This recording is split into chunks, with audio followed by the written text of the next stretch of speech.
Warning. Warning. You are about to enter the propaganda report with Brad Binkley. Warning. That's right, and Ian Warning. Covell. You are about to enter the propaganda report with Brad Binkley. And Ian Covell, that's right. Here is Warning. Ian joining us. This is the propaganda report. You didn't tell me you were going to be wearing a get-up. A get up? What are you talking about? A little get-up you got on. This is my poker playing Oh, I love that. technology. Oh my I can see You were- through your entire wall. I see you right now through these glass, and I can hear you naked with these radar ears. Nice. Nice. Yeah, I go to every NBA basketball game dressed like this, and I know what the final score is going to be, and I know what everybody's saying. Yeah? You know who's going to Yeah. get injured? I know who's going to get injured.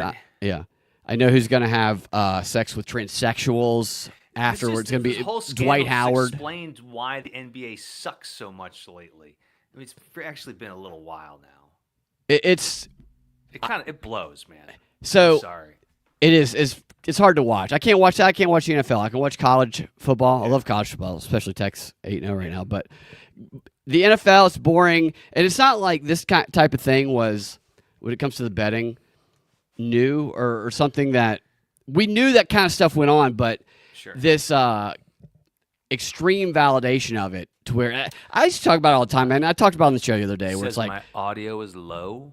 Oh, your audio is is that low? better? Am I just not talking into the microphone enough? how's that sound, Spirit? What's up, Steve? Just chime in. White lightning. I can guarantee you, I don't ever shave points at the LA Fitness when I pull out white lightning.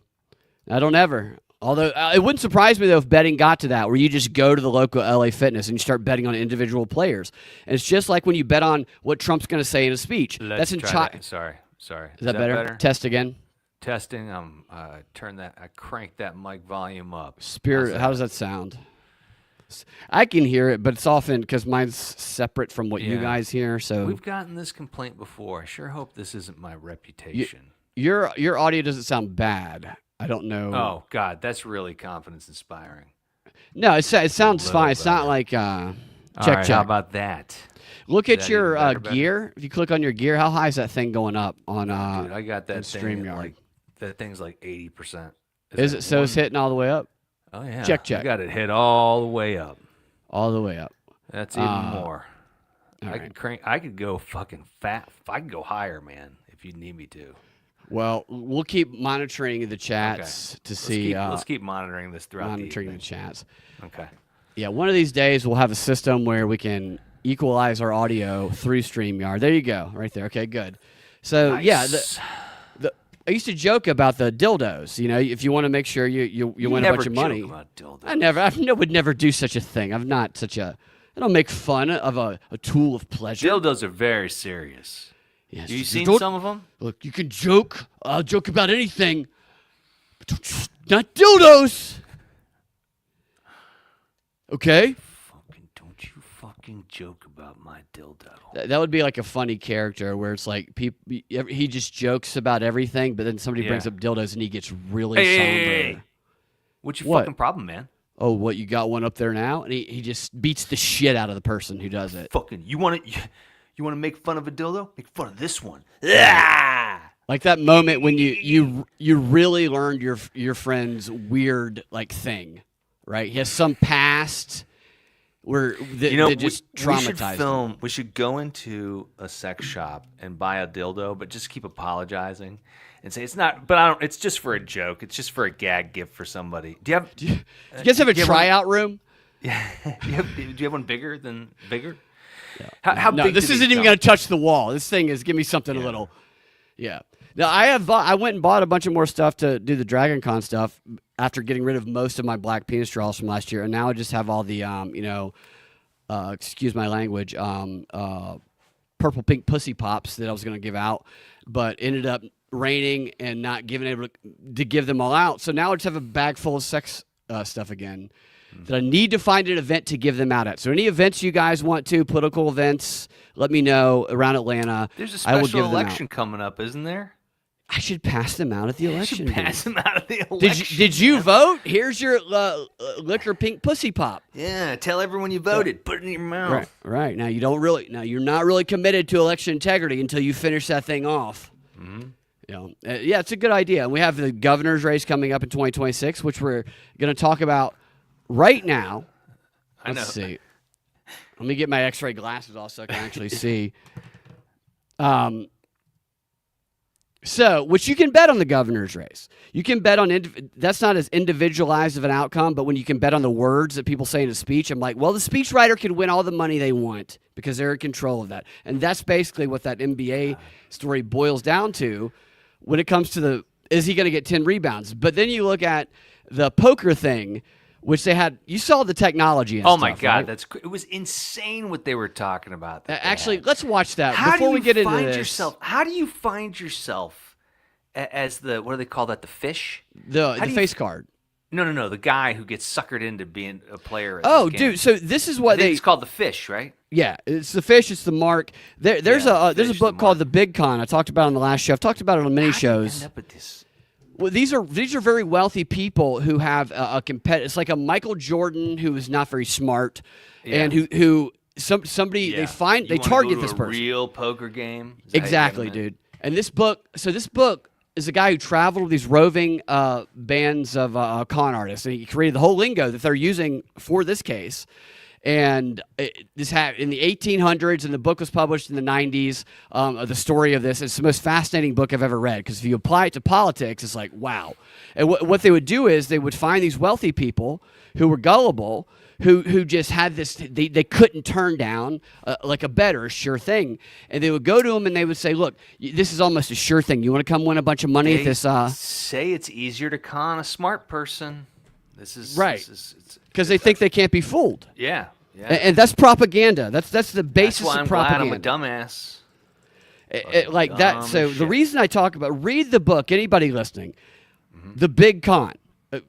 Get it off Amazon. I could be putting links to get affiliate, like a few bucks, but I don't do that Get it because off I'm not. Amazon and then send Brad $1. Yeah, there you go. Send me $1 if you want. I don't care, but if you want to understand politics broadly, read that book and see what people are capable of and how sophisticated it can be. Because they have they would target the wealthy people and they would send somebody out to get them. It's a face card, basically, the handler, and the handler would give them as the game. Look, they would tell them it's illegal. So they compromise them initially, which makes them think that, oh, this is going to be a legit game because nobody's going to tell on each other. We're all and so the NBA poker games were the guys who got conned thought they were going to play an illegal game, which they were, but that kind of masked this. You know what I mean? Like it's already illegal. Is it going to be double illegal? But you know what I mean? Double, triple illegal. Yeah, and Triple- they absolutely when they tell them it's a sure thing, you're going to win. Yeah. And so they bring them in. They didn't have that technology, obviously, but when what they do is they build out the stores. This is what they did back in the day, according to this book, is it would be horse racing. And they would rent a place, and they would fill the place with a bunch of con artists, background act crisis actors. And everybody would be hopping, and they'd put up whatever they put up, the board about, who's going to win the race. And they'd have the person narrating it to tell people what's going on. So it was totally mirrored a legit operation. So when the mark walks in there, it's like they're walking into a real casino. For modern day, and This it's is what electric. improvisers used to do before. Yeah, improv, whatever. Yeah. They went into Macy's and danced like fags, and that's and then they did the mob storming. Yeah, but it's like that. But everybody's playing their role, and they hire the local police, and they get the local politicians, and literally every person in this town, police, politician, con artist, extras they could get in, is in on it and getting a cut, and they are bringing the mark with the face card, who they want to play with, the handler, into that place, and he has no idea, and they let him think he's winning, and ultimately he ends up getting taken. He gets fleeced, right? But he doesn't know that he's been fleeced. He just thinks he had bad luck or he made the wrong decision, and this handler then takes them on their way and hands this person off to another roving band of con artists. And they just take this person over and over and over again because they don't get wise to the fact that everyone's in on the con. And that struck me going through that, that so many people would do, the police and the cops. And then I heard the story about this, and I'm like, I guarantee you there are some people on the take who are law enforcement that was involved in this. Oh, for sure. For sure. I mean, people don't have much sympathy for greedy people. And So that's if you're Bingo. exploiting someone's greed, they're kind of like, well, Right. fuck you. Right. Cash Patel's like, we better stop these criminals from robbing these criminals, but we're not looking at the Epstein files, is Cash Patel. Cash Patel. The head of the FBI. No, Who? Epstein? What? Who? What? Wait. Epstein. Are the elite wealthy people getting robbed, or are they robbing the youth of little girls? Okay, well, the ones that are being robbed, we'll take care of. I thought that's of course, it started 4 years. The investigation started 2 years ago, so it didn't actually start during the Trump administration. But I think that Chauncey Billups is just obviously compromised. Like, they got him in gambling debt. And I saw this former mob guy who now like helps athletes not fall into this trap, doing these interviews, and he was in prison for 10 years because this is what he did. He's like, you control the bookies. And the bookies get him to. My bookies used to come to me. This famous athlete's 50,000 down. Should I cut him? Cut him? I say, well, you fucking stupid. Cut him off. I want him 500K down so he can put 3 balls on the ground next time he's got a football game. And it's just like I can't. It has to be so prevalent, you know. I didn't know people used to bet on WWE. Did you know that? That's crazy.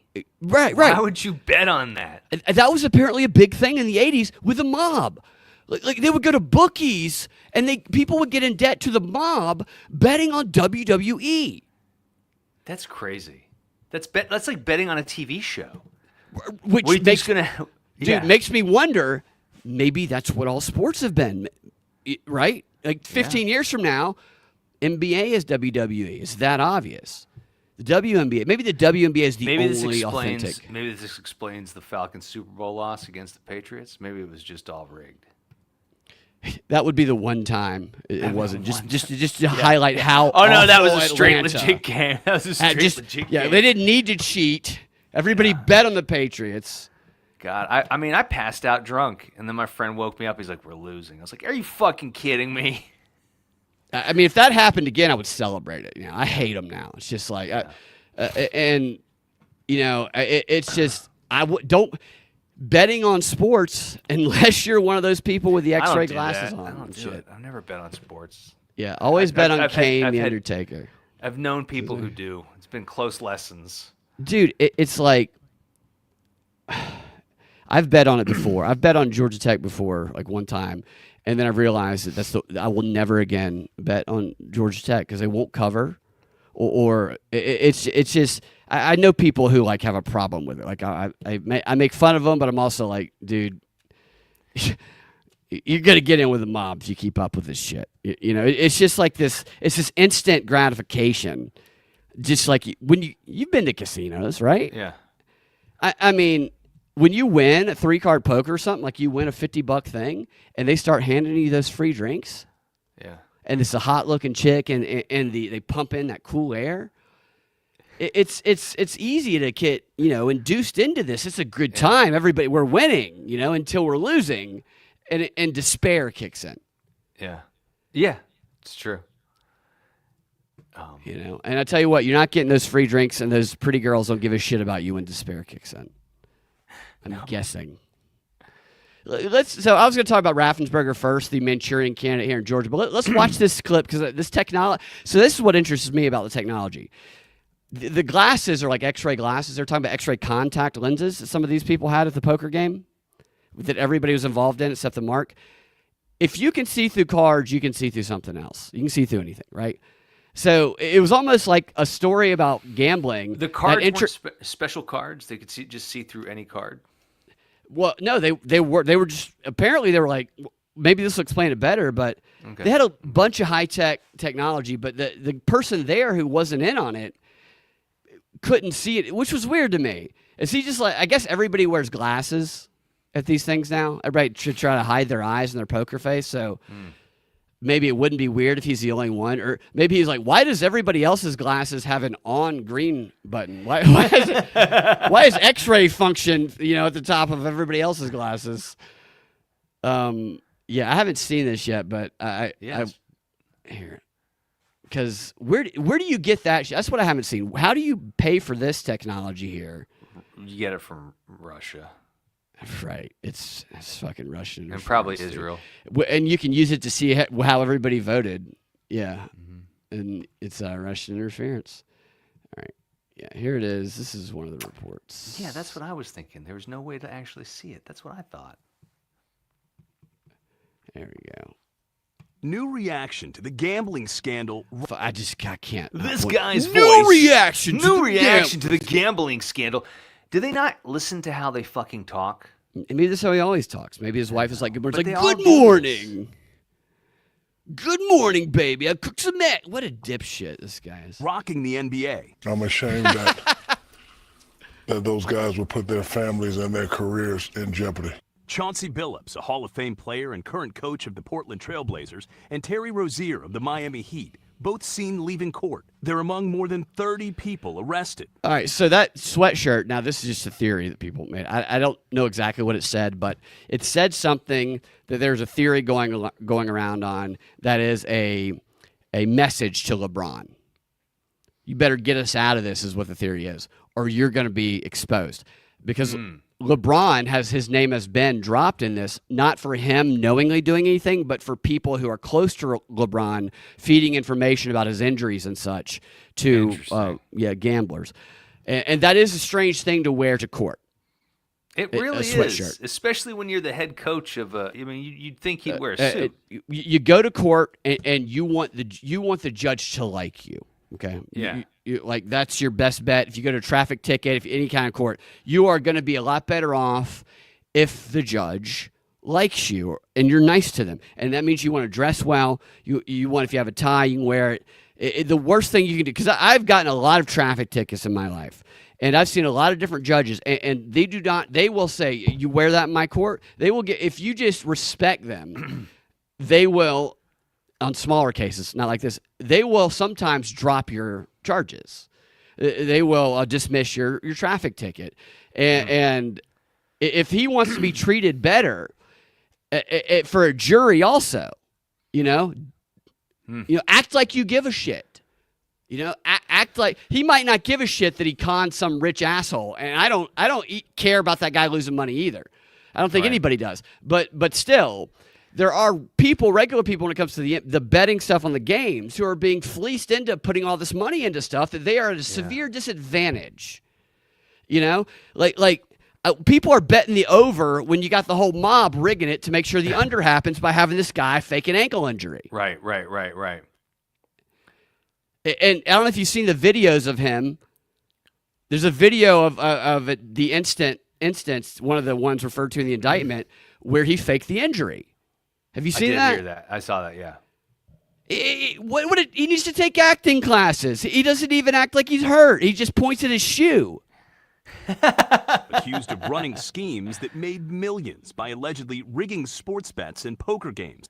Billups and another former player, Damon Jones, are accused of working with the mafia, using their celebrity status to lure wealthy people to illegal poker games that were rigged. Everybody else at the poker game, from the dealer to the players, including the face cards, were in on the scam. The technology allegedly used in the scheme is like something out of Mission Impossible. The FBI says the suspects used special glasses and contact lenses that could read invisible markings on cards. Casino security has to expert have Sal Pius- markings. Okay, so the They so were it's reading like the markings. right. Yeah. Okay. It's like the invisible ink. Do you remember like invisible ink, like in the 50s and 60s, probably before, where it'd just be a empty piece of paper, then you could like put something over it, and it'd be like, oh my god, the Russian nuclear codes. Yeah, or you heat it up. You heat it up in the Right, like my wife's meatloaf recipe. beer. Yeah. Why is the Russian nuclear codes on the same page as my wife's meatloaf recipe? Asante showed us some of the technology. I can't tell you what that top card is, but if I pop in contact lenses Well, if I'm wearing my poker glasses, when My you look poker at that glasses. card through that filter, you'll see what that card is. The FBI I wonder if it five looks card. that clear. You know. Yeah. Do you think there's anybody involved in this who doesn't talk like this? I think this guy is probably still in on it. The guy who's doing the interview on the news. He said his poker glasses. Yeah.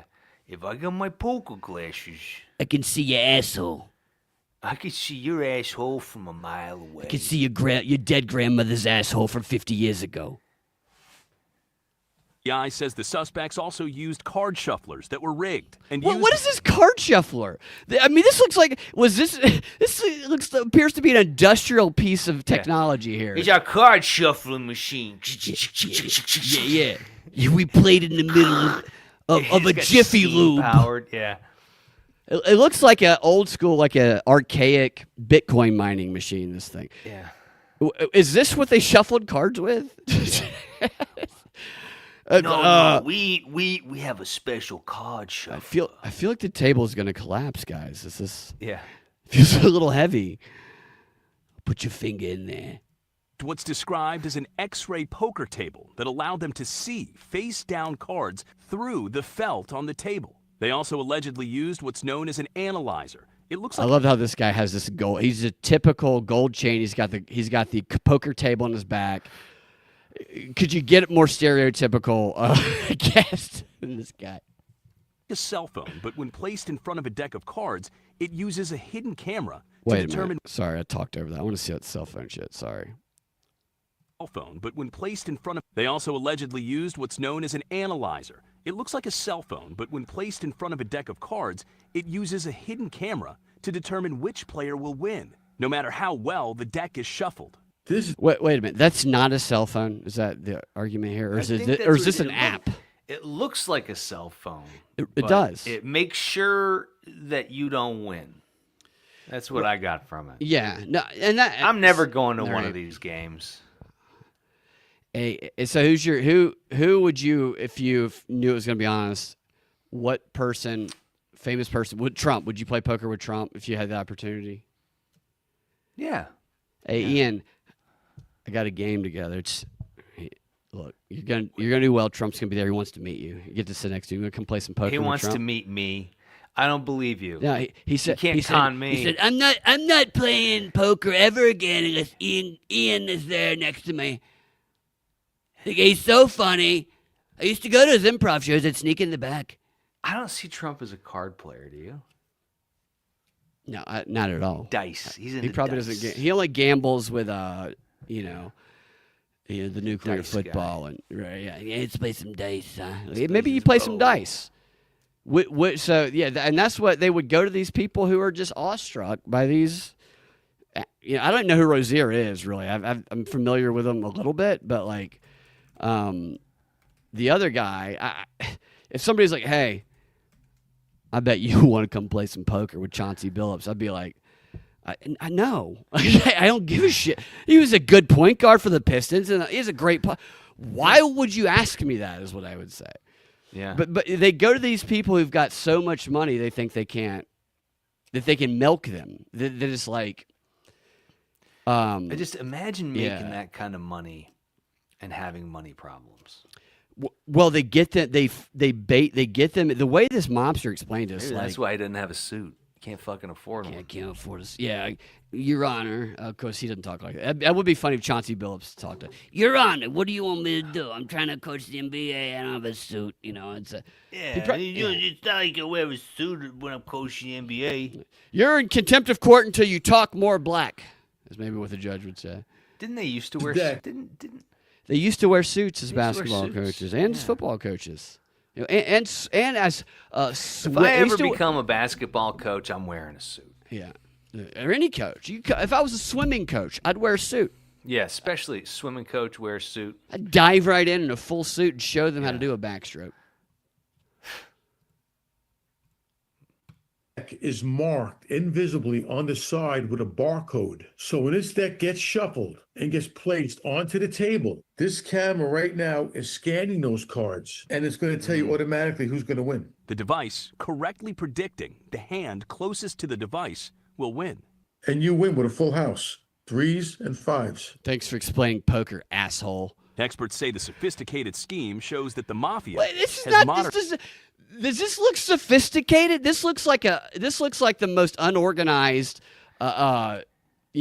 film truck on a movie set to me. I can't even tell what it is. What is this? I can't even picture in my mind what looks like, where the cards go. This looks Where like the fuck do first cards go? computer, right? They You know, just shoot out it's just all over the place. I mean, the top of it looks like you could lay on it and it would like give you acupuncture on the back. Surely this is not a machine. If this is a machine they have and they're conning people with, I would love to hear the explanation. There is no way. People can't be seeing this machine while they're playing. There's no way. There's no way. Do you remember those movies where it'd be like, watch this thing, like the old timey movies, and it'd be maybe Willy Wonka, and they'd be like, watch this ball go, and the ball's like, is it maybe there's tips. a case or something that goes over it? Maybe that's just the insides of it. I think Kevin Hart's inside there. Maybe. Beep, boop, boop, boop, boop, boop, boop. I will shuffle your cards. It's like, is that a Kevin Hart AI on that? Is this? Modernized. Everyone talks about the mafia getting smaller, going away. Mafia doesn't go away. They will change based upon the law and how they can make money. In a separate indictment, Rozier was charged in connection with an illegal sports gambling scheme. Terry Rozier, right foot discomfort, doubtful to return. Prosecutors say during this game in 2023, Rozier, then with the Hornets, tipped off bettors that he would fake an injury and exit the game. Bettors placed more than $200,000 on him to underperform this is a fake in the injury. game. Did you see The that? proceeds were later delivered. He didn't look injured. What? Do you have an itch on your leg? He just To his home, where the group counted their cash. look at this. Look at this Karen they have up here. Rozier and Billups deny the allegations, their lawyers vowing to fight in court. With both men making millions in salary with their teams, many are wondering what would have been their motive to get involved in such a scheme. Well, How much more do you need? Especially if you know you get caught, you can do jail time, lose your career. Put a bad image on yourself or your family. We have to realize gambling is an addiction. So the addiction of it is what makes you make illogical decisions. Popeyes. That got nothing to do with. Does that make you want to eat Popeyes right there? Could you have a more stereotypical advertiser for the NBA than Popeyes? Why you say that, Brad? Addiction. That's just total stupidity on these two dudes' parts. Now, the NBA previously investigated Rozier. And then they cut to a guy where you can't tell if he's white or what. No, you can tell. You can tell.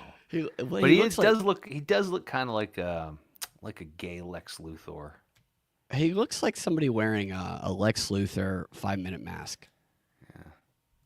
2023 incident, but cleared him of the league. Okay, so that's not the only. That's definitely the tip of the iceberg. That's the one they're showing us. That's the. I just can't get over how big that machine is. BJ said, Freemason purple tie. Yeah, a little bit. Yeah, he's a Stacey Abrams. Maybe this is Stacey Abrams in a 5-minute mask.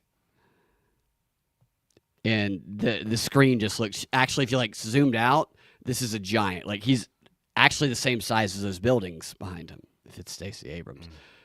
BJ said that it's the details don't matter. That it's like the I don't want to butcher your quote, but the tactics or the methods, the same thing. It's 100 years old. Same basic thing as 100 years old, and that's what fascinates me about this concept. That's one of the things that I find really interesting about just propaganda in general. But this is kind of like separated from propaganda, So it can be more fun to think about because it doesn't feel as personal, and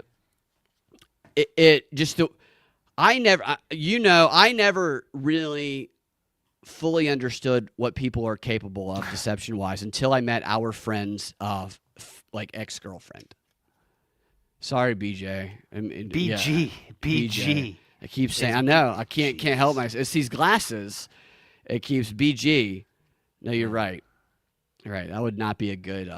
I don't have a good poker mouth. Yeah, I don't want to give you a. I'm not going to give you a BJ or a BG. Brad. Yeah, you want a BG, you get out of here. Yeah. But yeah, so like until you like encounter somebody who, you know, who I'm talking about. We had a friend who had an ex-girlfriend. We were in our friend's wedding, and one of his previous girlfriends was. Well, had you moved here by then? I'm not sure if you moved here. No, this was just before my arrival. This was a person who was a street con artist, pure, and had fooled me and others. And then I started noticing some of the things, and one of our other friends who ran the theater started noticing. They started lying about each other. Really was a con artist or just a liar? No. She was a con artist. Like I learned a lot about her. She like grew up conning people. Like after it started going on, I started paying attention, and that was the time when it blew my mind because I'd seen this kind of thing in movies, but I'd never experienced what someone was willing to do in firsthand when it comes to the con. That's all she had ever known. Like that's how she had survived. It is just constantly conning, and you learn that you tell the people if you try to say, hey, look. This is a lie. It's being told to you, right? You're giving someone all this money and they're lying to you. Then they will get mad at you. And they will defend the con artists until they discover it for themselves. Because it's embarrassing to admit you've been conned. That's how they get away with it. Well, they exploit the confirmation bias just like they do in the media. But I mean, after it's over, even if you tell them the truth, people don't do anything once they've been conned. They just, accept it. Yeah, I think in a lot of cases, and they might have that personal realization. Our friend, because I would ask, there were situations where I very much highlighted that I would just ask questions that kind of showed that someone was lying because of common knowledge that we knew, and because the lies got kind of obnoxious. And then she would accuse me of calling her a liar, and I'd be like, you just told me that somebody that we both know is a woman when this person lives down the hall from your boyfriend, my friend, and we know it's a man. And you're telling me that you know somebody with the exact same name who has the exact same job and is taking the exact same headshots. I'm just pointing out how odd that is. It is to be stuff like that. And then down the road, our friend came to me and told me a situation and said, what do you make of this? And I was just like, I think you should trust your instincts. And those instincts kicked in for him in that moment. And was she asking for a lot of money?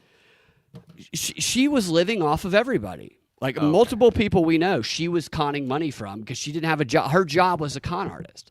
And she was playing people off each other. People didn't realize she was staying here and staying there. And a few times she would say, hey, come here, let's talk about your relationship situation. I want to give you advice and help you out. And I'm like, oh, okay. Well, and then I would be there, like, oh, that's very nice. You helped me. Let me buy this for you. And so that was kind of the subtle con of it. The big con of it was when she moved into people's places and she started going to visit people's families and she started telling people's families, hey, I went to Harvard. Where'd you live? I was at the online school, even though there was no online school at the time.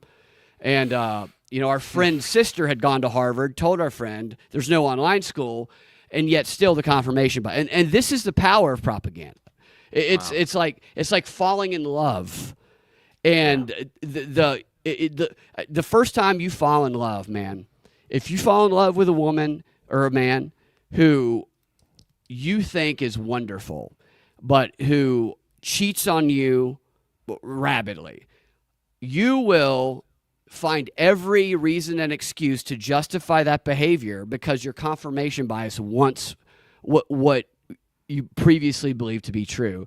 Sure. And when you recognize that it's not, it changes your worldview. That's why heartbreak is such like a major moment in people's lives.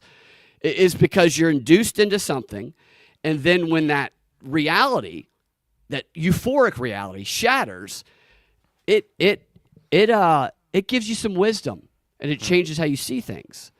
And that is why everything's so emotional.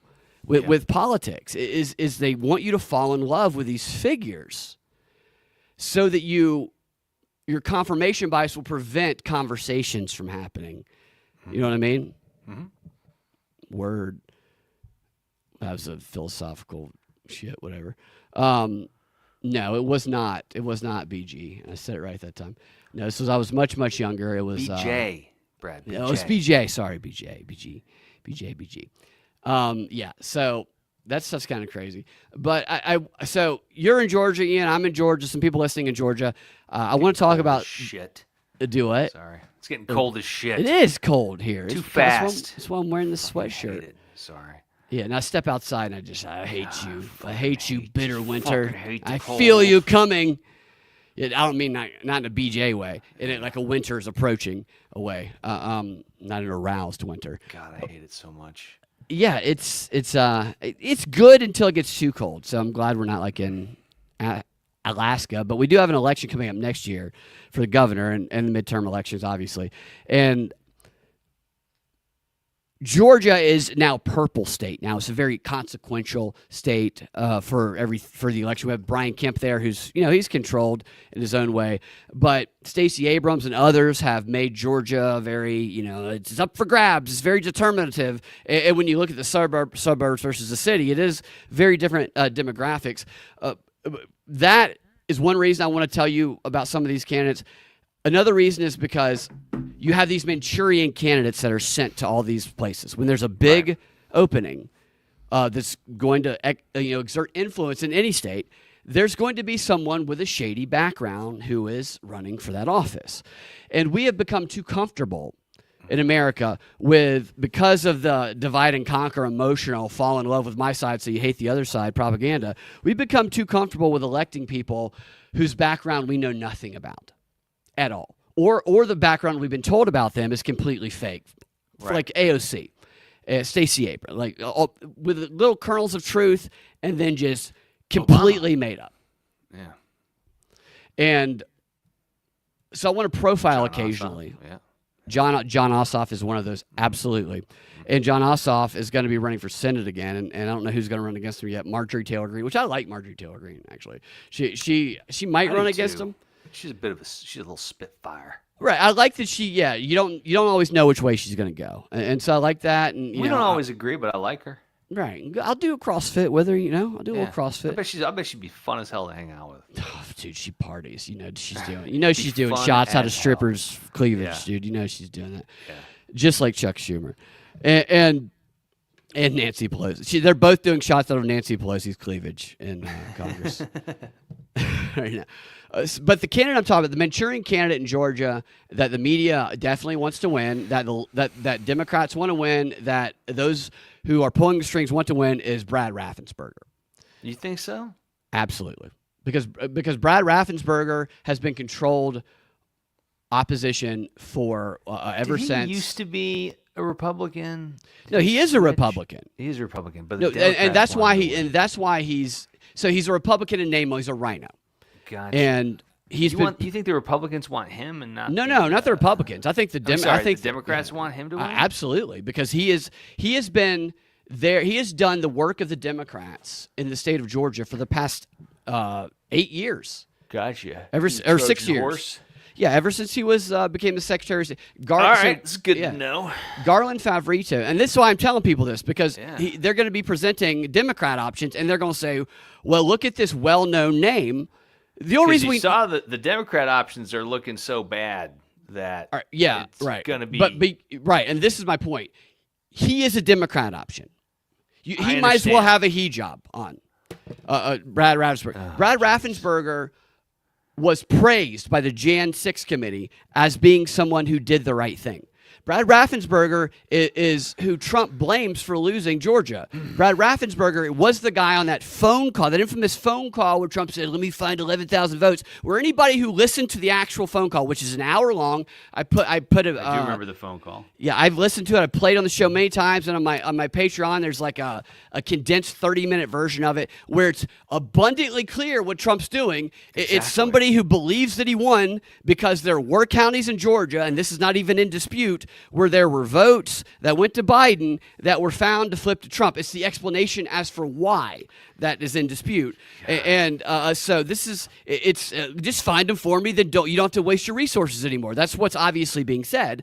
Right. And Brad Raffensperger knows that, but Brad Raffensperger went around to all these interviews, and all the interviews, the purpose was to say he bullied you. He was trying to make you find votes that didn't exist, that he didn't have, and he was trying to steal the election.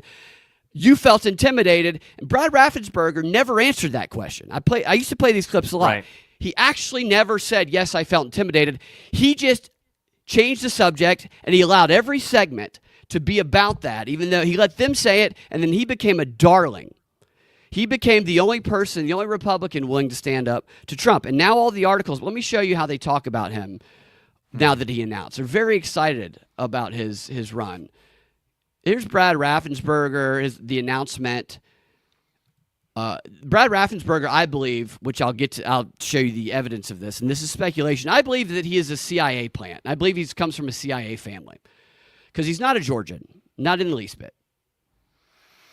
Not in the his history is as shady. It's as shady as AOC, as Stacey Abrams. It's crazy.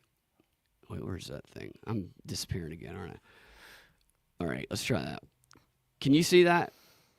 All right, yes. Here you go. Across the state, Georgia Secretary of State Brad Raffensperger throwing his hat in the ring in the 2026 gubernatorial race to replace outgoing Governor Brian Kemp. Raffensperger, a Republican, defied President Trump in 2020 when he asked him to, quote, find votes to help overturn the presidential election results in Georgia.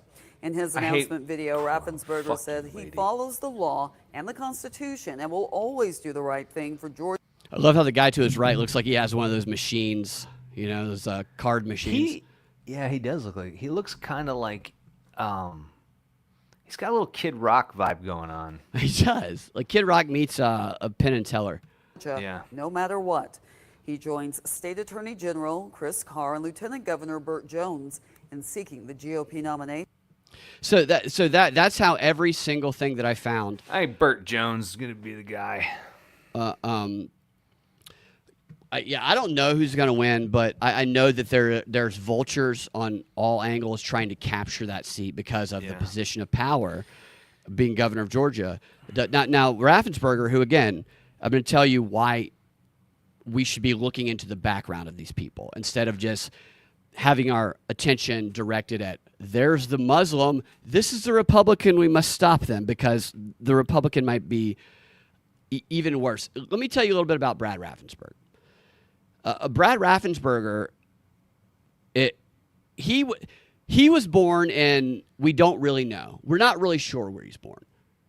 Because on his Secretary of State bio page, it doesn't say. In fact, it says nothing about his childhood on his bio page. On any bio page that you can find, it doesn't say anything about his background. It's obviously an ancient Nazi last name, Brad. It very well, for all we know, it could be.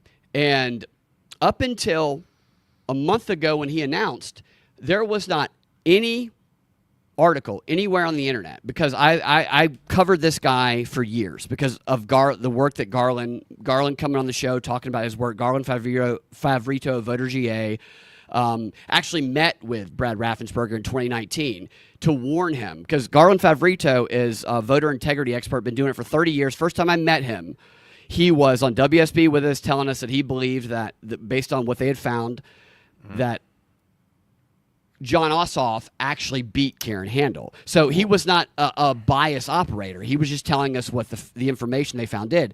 So because people try to portray him as biased. Now he's not. He's never been. And he met with Raffensperger, and he told him that the Dominion voting machines have been proven flaws. And he showed him all the evidence at all these hacker events, which was very, it was there. And then, as I said, there were those counties that had the minimum amount of votes that it did show that they got flipped. And these voting machines were shown in court to be hackable, where you can take control of them. And there's these arguments where, well, this was a controlled thing that you're going to see from the media. But Garland provides more evidence than anybody I've ever seen, which is why you don't hear enough about him, because he provides a case. And it gets railroaded by the court because they don't want to be involved. And he met with Raffensperger to warn him about that. And Raffensperger didn't care because that's why he wanted them in there, because they were hackable. Why, in my opinion. Why did he go to? I just looked up him because you're right. There's nothing about his birthplace, but he did go to a Canadian university. And this is what I'm getting to right here. So what you find when you try to look, I have spent so much time trying to find out actual information about Raffensperger. There's no real background there. Even the businesses they say that he runs, there's no real You can't find a customer. You can't find any it's construction, which is you can have legitimate construction, but that's also a common front for intel or mafia, or organized crime. And the only thing you know about his dad. Raffensperger once said in an interview, his dad did construction. Here's his dad's, let me show you. Because the only information I could really find about his family were from his parents' obituaries. Because there's literally nothing else. And this is his dad's obituary. And his dad was apparently in his life. This to me, hold on. The screen's a little wonky here. All right. So this to me, if this is your father's obituary, you are a bad son or daughter. He has 4 or 5 brothers or sisters. But if this is, nobody just gave a shit. Nobody was like, yeah, I'll do the obituary. Everybody's like, fuck the obituary, I guess. Here, a little smaller there. Paul J. Raffensperger. Paul J. Raffensperger obituary. Paul J. Raffensperger, 85, of Suwanee, died Saturday. Memorial service, 11 a.m. Thursday. Mount Peakside United Methodist Church, Johns Creek, South That Care. explains it. Crematation. They're part of the UMC. There you go. Right, the Methodist, they did it. Well, the UMC, I think that's the one. I think the UMC is the one that's, got all the trans preachers now.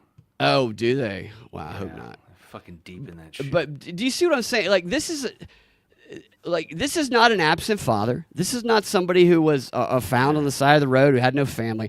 This was somebody who was apparently in the life of his 5 children.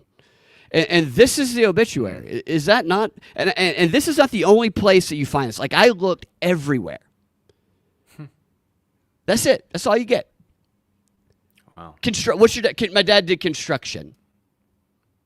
Oh, and you do construction. And are there any more details of it? We build things. How did you make your money? Oh, construction. But no actual evidence of anything that he built. It's crazy. Nobody ever asked me how I make my money. They never go, how'd you make all your money, Ian? Yeah, you're the face card. Yeah. So that's his dad, right? And where was he born? So there's a couple articles that came out in 2025. These did not come out until right after he announced he's running, and they say the same thing. It's from the AJC and the Wall Street Journal, and they say that he was raised, that he was reared, that the Wall Street Journal is the only one that says that he was born in Pennsylvania, but raised in Canada. Now, it used to say he spent time in Canada, was raised in the past articles all say different things. They all say different things. But we've now come to the consensus that he was raised in Canada, which makes sense because when he went to that college that you mentioned, Western, whatever it's called, the Canadian University, he went there because he wanted to stay close to his high school sweetheart, which means his high school was in Canada because his wife's family is from Canada. And so he's in Canada. His mom, which you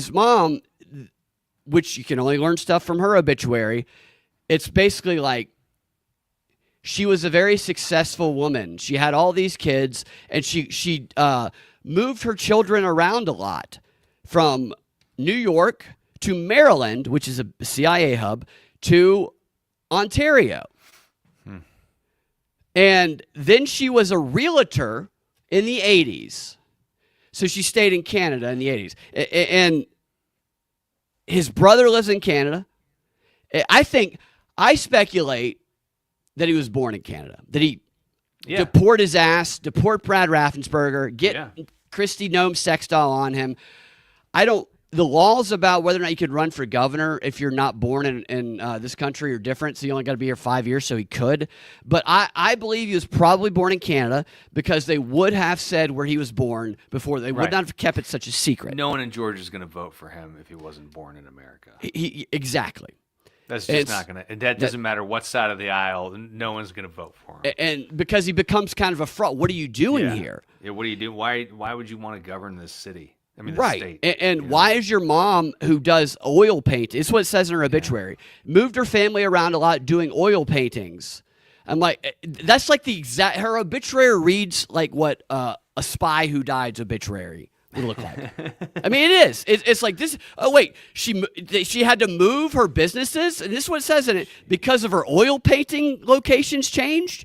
And she went to Ontario, New York, and Maryland, CIA hub. And then in 1980, Brad Raffensperger moved to Northern Virginia. Doesn't say where specifically, just says Northern Virginia, which is the world hub of the CIA intelligence operations. Now, that doesn't mean he was involved in that. But when you have this, little of information about you, and everything seems suspicious, somebody needs to ask Brad Raffensperger where he was born, how long he was there, when he moved to Virginia, what he was doing in Virginia, and then why 2 years later, after his quick stop in Virginia, he came down to Georgia and immediately became a construction person with a business that seemed to be given to him that has no customers, and then he became a politician who controlled our election systems from 2019 to 2015. He controlled our elections, and now he wants to control Georgia. Is this not a shady character? Pretty shady. Brad, I gotta get going soon. Oh, shit. Sorry. Oh, God, it's 10 already. It's that time. Sorry. No, I started late. My tech, it's that time to go. But just what are your final thoughts on everything? I know I went off a lot because of Raffensperger. No, I haven't really been paying attention to who is, it's a little too early for me to give a shit about who's running for governor. But that's definitely good to know. I mean, it is a little bizarre when someone can't find where you were born and you're a public figure for that long. Right. It's weird. And why are you hiding it? Right. It just seems bizarre. And yes, exactly. And the I fact can't believe that he will not own up to the fact, he could very easily clear up this bullshit he could about clear it the up. Find more votes. He could clear that easily shit up right now.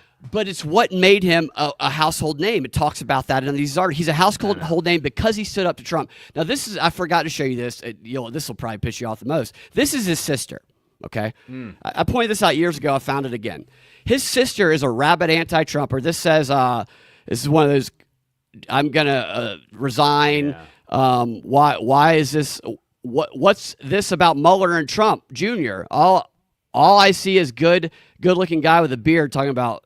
I don't know who the fuck that is. But all of her posts, her Raffensperger's sister's posts are like MSNBC triggered. Hate Trump, hate anything, dressed as a furry post. Like every single one of them, even when he was in the news.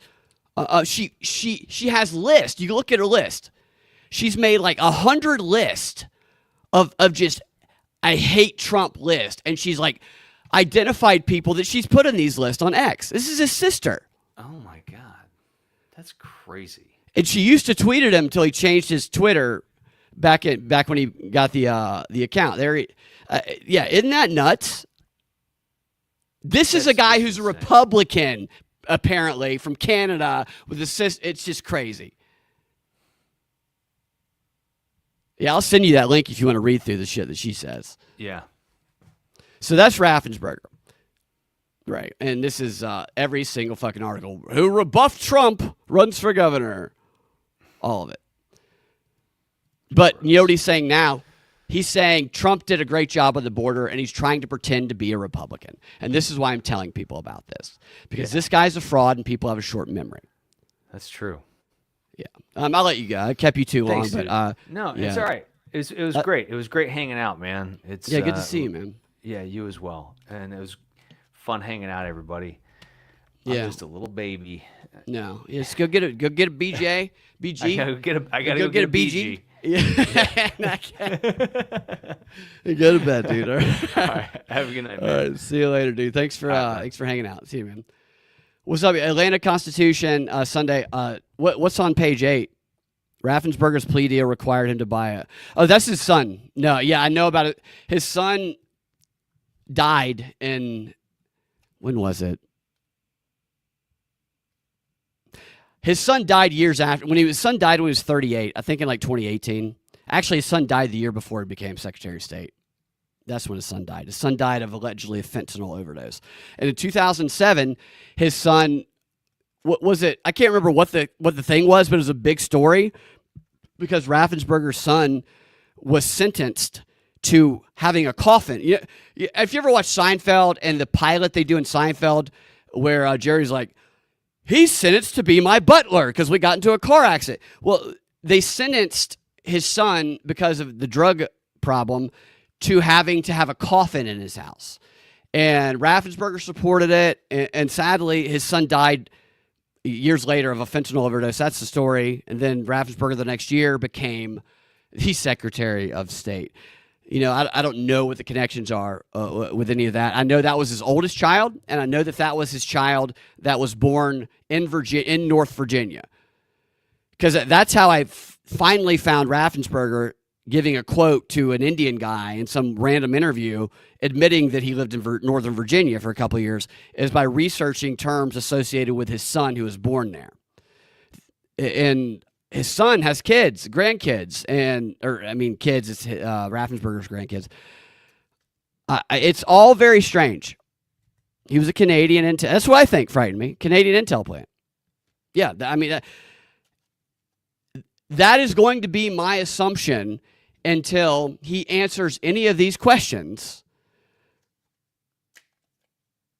about his background. And I don't think anybody gets close enough to him to ask those questions, because when you look at all of the interviews he's done, it's with the same guy. It's with the same guy at the AJC. What is the guy? I'm saying the same guy, and then I forget his name. It's the guy who did all of the Kamala interviews. It's the guy who was the only person reporting on when Kamala was going to be in town, who knew the location but would say, Kamala's going to be here on Friday, but would never give the location. And I would ask him for it. Tim Walz is going to be here. He would never. And then when I went and I found out through Instagram about the Tim Walz rally last year that had Josh dress up as Jocelyn, and we went and acted like we got a pretty trans girl got kicked out of a Tim Walz rally at Georgia Tech. That's what we did. It was fun. But I saw the AJC writer. What's that guy's name? He's on MSNBC all the time as a guest. Hold on, I'm gonna find his name. AJC writer, political. What is his name? That's his name. Greg Bluestein. We had gotten kicked out of the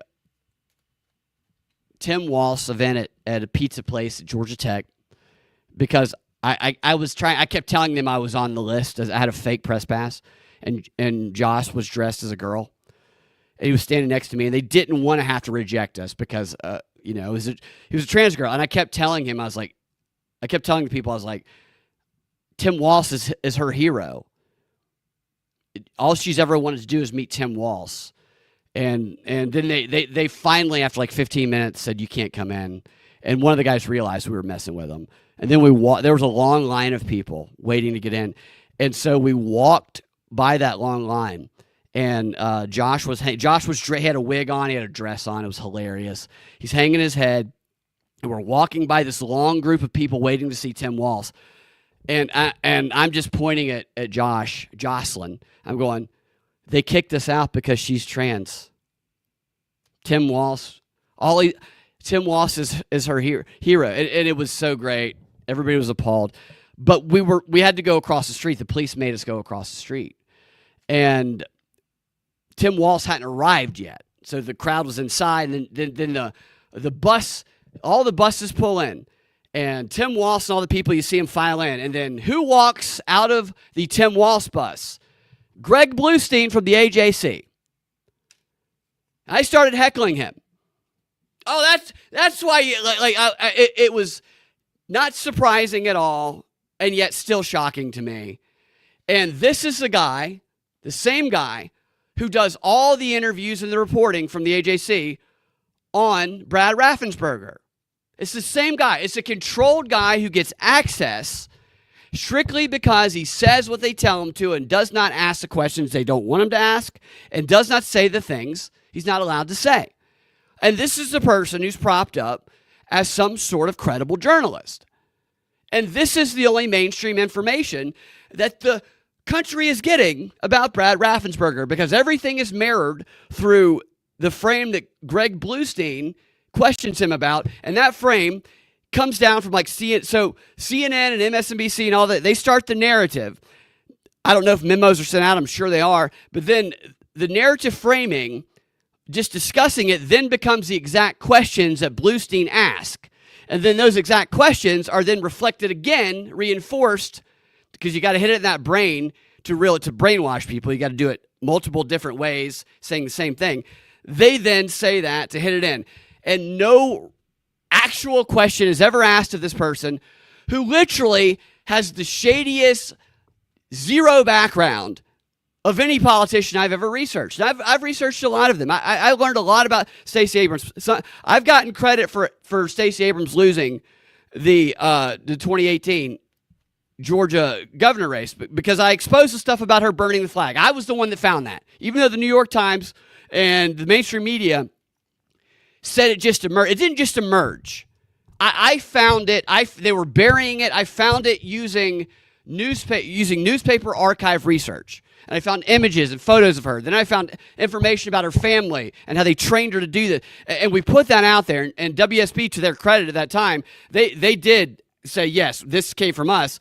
But nobody knew that about her because they were covering it up like aggressively. But even her has more of a rich background you can find than Brad Raffensperger. And he's controlled Georgia elections for 6 years. And anybody who's watched his show has heard Garland Favorito go through in detail. The questions and the information he brings out are the things that they will never cover in the media because they're legitimate. And it's why every time a case gets presented, a judge runs as far away from it as they can because they know the implications of actually exposing real corruption. And Brad Raffensperger is the head of that corrupt snake controlling Georgia elections. And now he wants to be our governor. More Thor Rainbow Bridge. Harrison Deal. Oh, yeah. So, Harrison, you're talking about Brian Kemp's daughter's boyfriend. So, Brian Kemp, the guy with the horns on his face, makes it. Thank you, BG.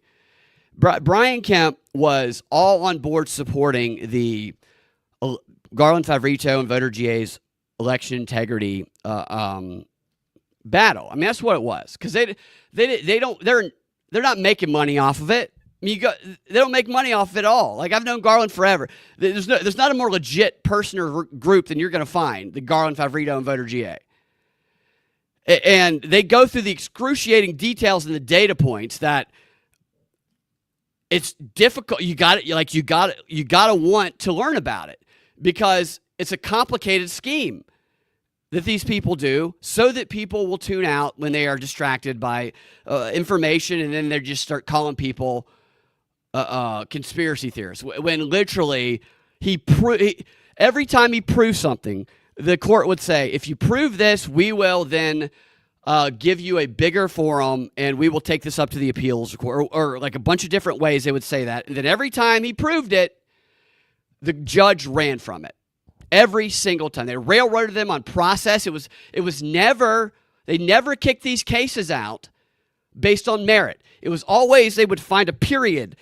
So in law school, you learn in your first year that when you're when you're submitting a brief to the court, that if you turn your brief in class and you have the wrong font or the wrong margins or commas in the wrong place, just one, you get an F. You could have the most brilliant argument ever made, but if just one of those things is off, you get an F on that assignment, because any of those things can get a brief thrown out. That doesn't mean they're always thrown out, but the idea, and it's a very great lesson they taught us, is that you could actually be you could prove the innocence of your client, or you could prosecute somebody without a doubt, and everything could be perfect. But if you do one thing wrong, you could ruin the entire thing. Somebody who was guilty could walk free because you put a period in the wrong place and your margins were wrong. And that always stuck with me because it was like, holy shit, we get an F if we don't do this. And that is how they threw out all these election challenges and cases in Georgia that Garland brought. It was always, oh, the period's wrong, or it was never the merit. And Brad Raffensperger, again, was the head of that snake. Style guides. Yeah, what's up, JC? What's up? I thought it said Jay Cavill for a second. Yeah, I'm not going canoeing. You're never going to get me in canoeing because it just restricts your legs. There's no way. I see people canoeing and I get anxiety. I'm like, it's going to flip over. You're going to be stuck.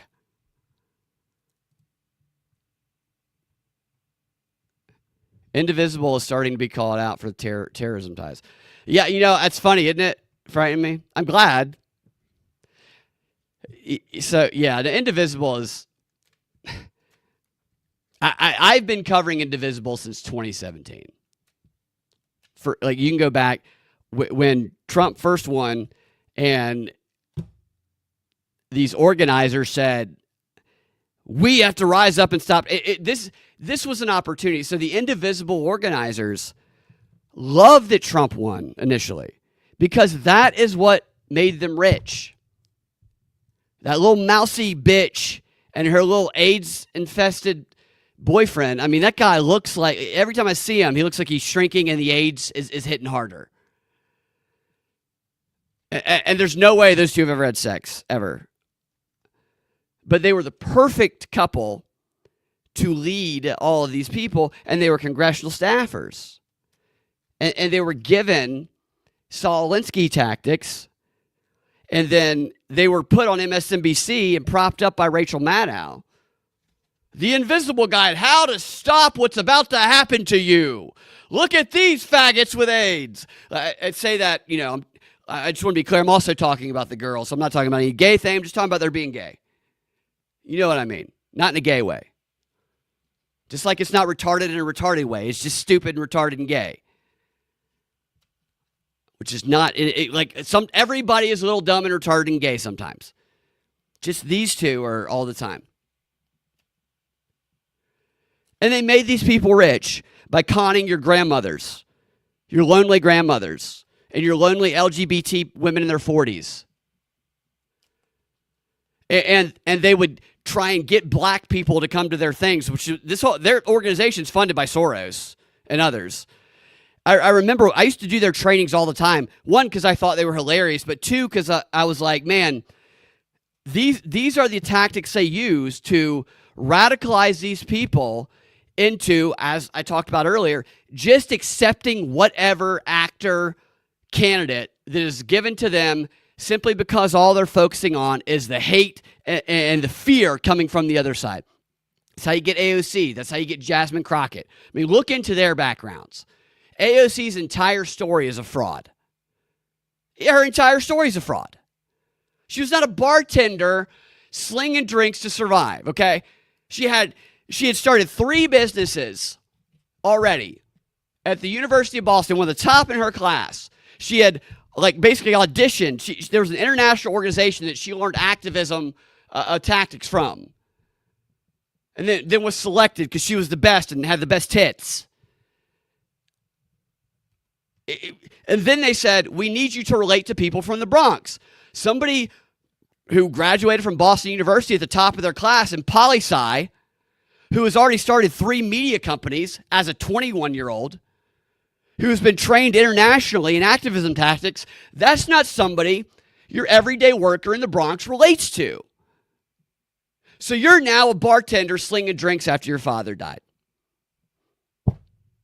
It's all bullshit. It's all bullshit. Maybe she went to a bar for a couple days. She could have gotten a interviewer job with any Fortune 500 company in the country based on her resume before all of that bullshit. And then let's just ignore all of this because we are inserting you to manipulate people in the Bronx, to put you in power so you can show that rack off and leverage your sassiness until you hit the wall. And even afterwards, because Nancy Pelosi, come on. Nancy Pelosi never hits the wall with them bazookas. You guys know my theory. Nancy Pelosi and AOC had the exact same body naked. Whose? I don't know. But they're identical. It's not just her. Jasmine Crockett.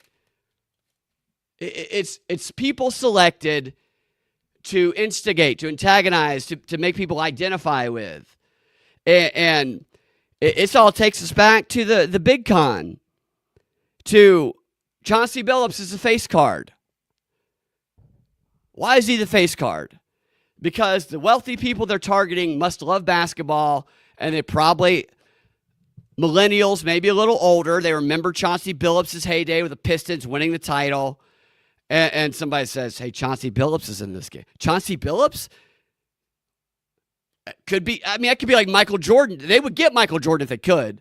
Michael Jordan's a big gambler, but he's not that stupid. He's not compromised like they are. Although some would, his history. But Chauncey Billups in that scenario is like the AOC and the Jasmine Crockett in politics. Reel people in without people thinking because of their admiration of these figures. Now, Jasmine Crockett and AOC, they had to build up the mythology of them, which comes with creating the hate, the care. It's all a movie. You got to create the villain. You got to have the hero rise up with a great breast, or the code switching sassy black girl. They do it on the right too. These are just the ones that come to, like, I spent the whole show highlighting the one on the right. Brad Raffensperger is one on the right. This is why when we feel so fired up and angry, we should be going, what do I know about the person who I'm being told is on my side? Sides. I don't even agree with like the idea of sides, but that's the way they frame it. But that's part of it. Part of it is creating the anger, but also it's distracting you from the real facts about the person who your anger has blinded you to the realities of. And I see what's happening with Brad Raffensperger. I can already see it.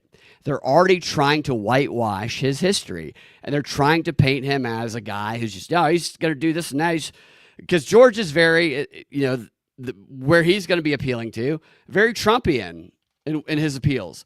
And the media is already trying to, they've highlighted who he is, and now they're trying to help him shift that goalpost and change who he is. And they do this all the time. And I'm not going to let people forget who he is.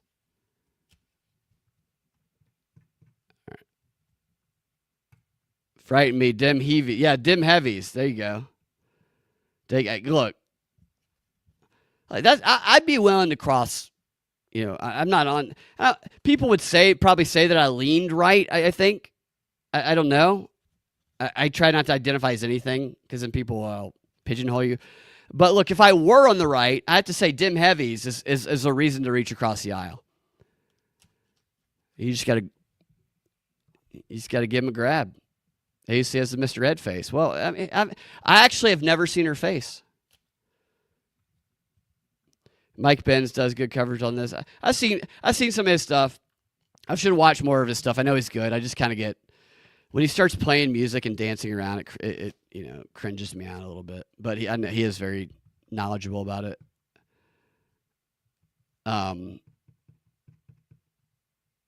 What else did I want to share? Oh. Did you guys see that? I didn't even read this article, so I'm not going to be commenting on the validity of any of it. But like, I think it's hilarious that Bill Gates came out and said that climate change will not lead to humanity's demise. Did you guys hear about that? In a memo, the Microsoft co-founder warned against climate alarmism. He warned against climate alarmism. Bill Gates did. Hasn't he been geoengineering gnats for decades and vaccines? Like, isn't everything about climate change? Notice how they do that. It's that slowly changing the narrative. Because I had a friend not long ago. He said it to me a number of times, and I understand the desire.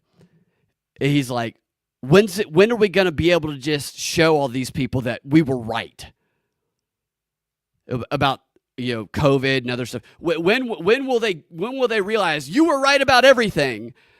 And I told him, I was like, you're never ever going to hear that. These people you're thinking about are never going to come to you and say you were right, and they're never going to think you were right ever, because they're getting completely different information and a perception of reality than you are. It's seriously, it's like two different worlds. And sometimes there's crossover information, but the crossover information, the cognitive dissonance, minimizes that stuff that might bring people together and awaken people. And the confirmation bias grabs onto the stuff that might be completely false, but satisfies the position that they've been long in. And it's never going to be you're right. What it's going to be is it's going to be a slow transition in the narrative position, which is led by the people that they are influenced by, like Bill Gates. The people I'm thinking about, the progressives, all about Bill Gates, all about the geo, all about like they think it's great for the environment. They think that he's a hero trying to solve climate change. But now you have Bill Gates kind of subtly, it's not, we don't need to, it's not going to be demise. So he's acknowledging what has become unavoidable. And the propaganda literature all talks about this. Once there's something that becomes so apparent that or information or just a view that you can no longer contain and control, then you have to release that view or release that information to the public in a controlled way that still allows you to use it towards whatever your directive is. And I don't know what Bill Gates is using this for. I should read the rest of this article. But the fact that he is softening on the climate change thing, it follows a pattern that we've seen. There's been a kind of a broad softening on it. That's what Schumer calls an erection. It's a broad softening, which I pray for whoever has last seen him have an erection, because that's somebody who's probably been handcuffed in a basement for a pretty long time, and that's just lose-lose situation for them. But they slow roll it because you can't have this fall off the cliff moment. You can't just say, "Oh, everything was bullshit." You have to provide like, "Oh, I'm changing my position on this slowly because I'm slowly learning new information." It's like what they did with Fauci. It's like when Fauci would lie to everybody all the time about everything, and most of us recognize that. And then later they would go, "Oh, yeah, you're right. I was full of shit on all that shit. Everything I said was bullshit. Hey, but guess what? It's because we got new data now. We got new data. We learned new information, and here's this." And because I remember talking to my friends, and you ask them, "Well, what about how Fauci said this, and then he later said that?" And they would say, "Well, he learned this stuff and he learned that stuff, and that changed the reality of it." And so their position about the vaccine and its effectiveness in their mind was still the same. It's crazy. People went from the vaccine, if you don't get it, you will kill people and it will prevent the virus. And they went from that to, no, it's not supposed to prevent the virus. It's just supposed to help you handle it, or whatever the final narrative was. It completely changed what the opinion was. But they didn't even realize their opinion had changed. You see what I mean? Because it had been slow walked to them and these little rationalizations through the media and their authority figures, that they were just completely oblivious to how they had gone from A to Z. They were like taking the position that the people they call conspiracy theorists killing their grandmothers took in the beginning, and they couldn't even recognize that.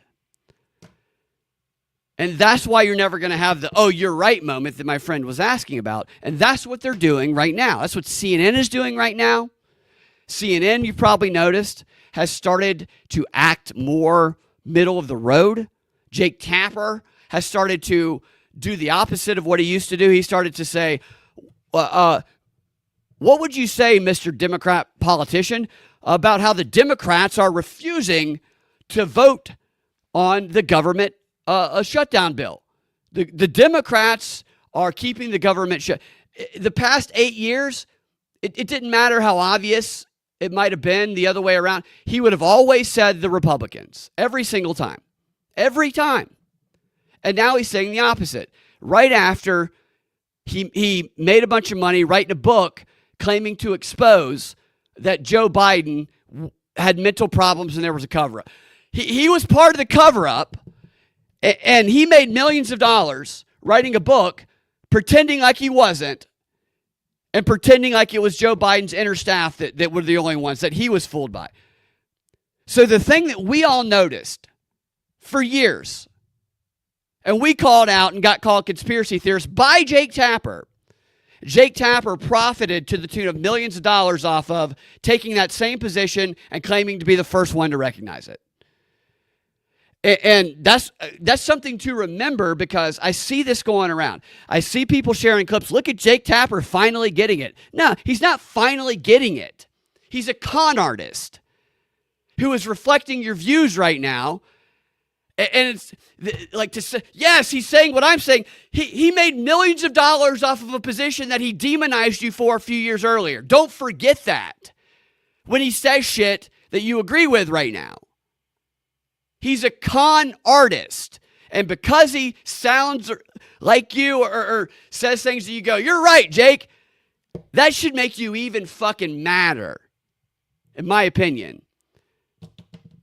Pissed me off when he spent all these years with Sanjay Gupta saying, you need to take the vaccine, like shaming people into taking the vaccine, demonizing people. And then fast forward to August of last year, he brings his daughter on to promote her book, Jake Tapper does. He brings Sanjay Gupta, who says I'm part of the Tapper family. And the whole segment is about how his daughter had some illness and the doctors got it wrong, and that she was brave enough to speak up and question her doctors. And the whole segment was about, you should question your authorities. They don't always know, so you should definitely question your doctor. I'm like, what a fucking piece of shit Jake Tapper is. To have the audacity to shame all of us for doing that very thing. Cause people to lose their jobs, to be discriminated against. And then to turn right around and to make money for his daughter's book by saying the opposite, by saying what we've been saying all along. What a piece of shit con artist. Sorry, that angers me when I think about it. It makes me the most mad because it's easy for people like that to get away with it, because people are so excited to hear these prolific con artist liars finally saying the things that they think. And it's like you forget all of the bullshit. And when you forget all the bullshit, then you don't recognize what you're looking at. And that's like a face card at a poker table. That's a guy faking an injury on a basketball court. That's what all these people are. Every propagandist has to tell the truth, has to align with what all of his views sometimes. They cannot prepare the grounds and the mind for the lies to be accepted uncritically without telling truths or identifying with people that they're targeting. So that's why it's hard.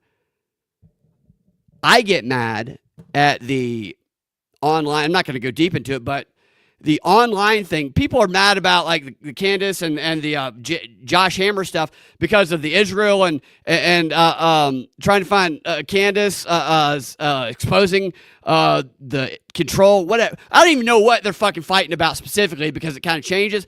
I'm mad about that because of the way that it has caused people to stop analyzing shit the way we need to if we're not going to get manipulated.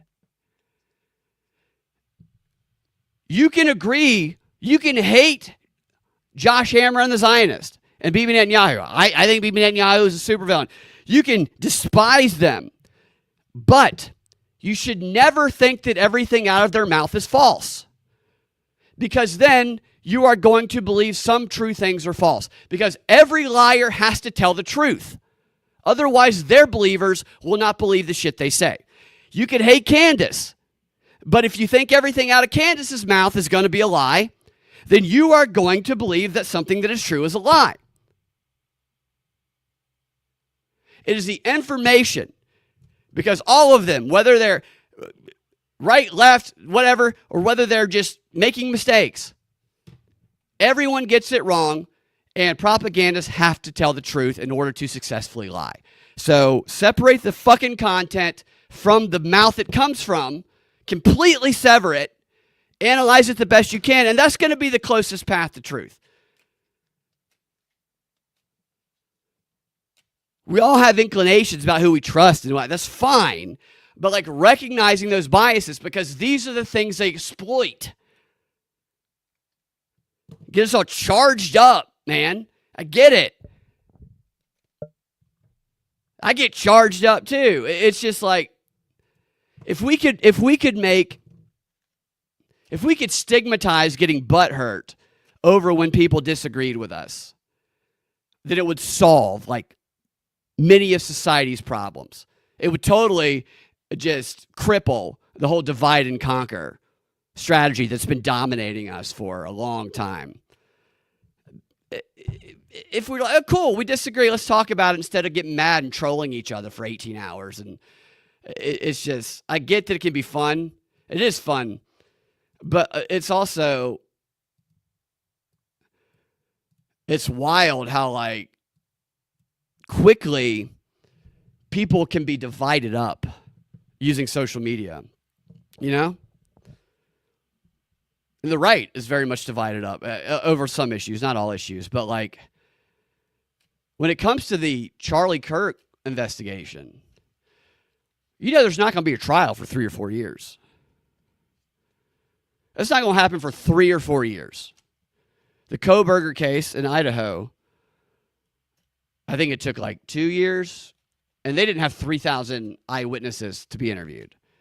It's going to be a long time before there's a trial. And I sure hope that it's televised. If it's not televised, they better televise it. I mean, they better televise it. Unless they want to see real outrage. That'll unite everybody if they don't televise it. Because then it's like, okay, televise it, right? Nobody trusts the FBI, which is kind of a quandary. You know, it's like an actual criminal prosecution. There's going to be a lot of evidence that we do not see or hear until the trial because of a long list of valid reasons, but also we don't trust the FBI. So show it to us when it happens. That's my position. I don't trust the FBI, even though the FBI is not the one collecting the evidence. This is the local, and the locals can be, obviously, there's a bunch of corruptible ways here, which is why they should show it when it happens. But it's an ongoing investigation. So I will give you the leeway while you're doing an ongoing investigation. I will give you that even though I don't trust you, is my position. But when that trial happens, televise that fucking trial. Show people the case instead of, right now, I'm giving it, like, we understand it's an ongoing investigation. Even though you make a lot more money if you pretend like that's not a real thing. If you pretend like everything should be it's just, you're going to see 3 years of grifting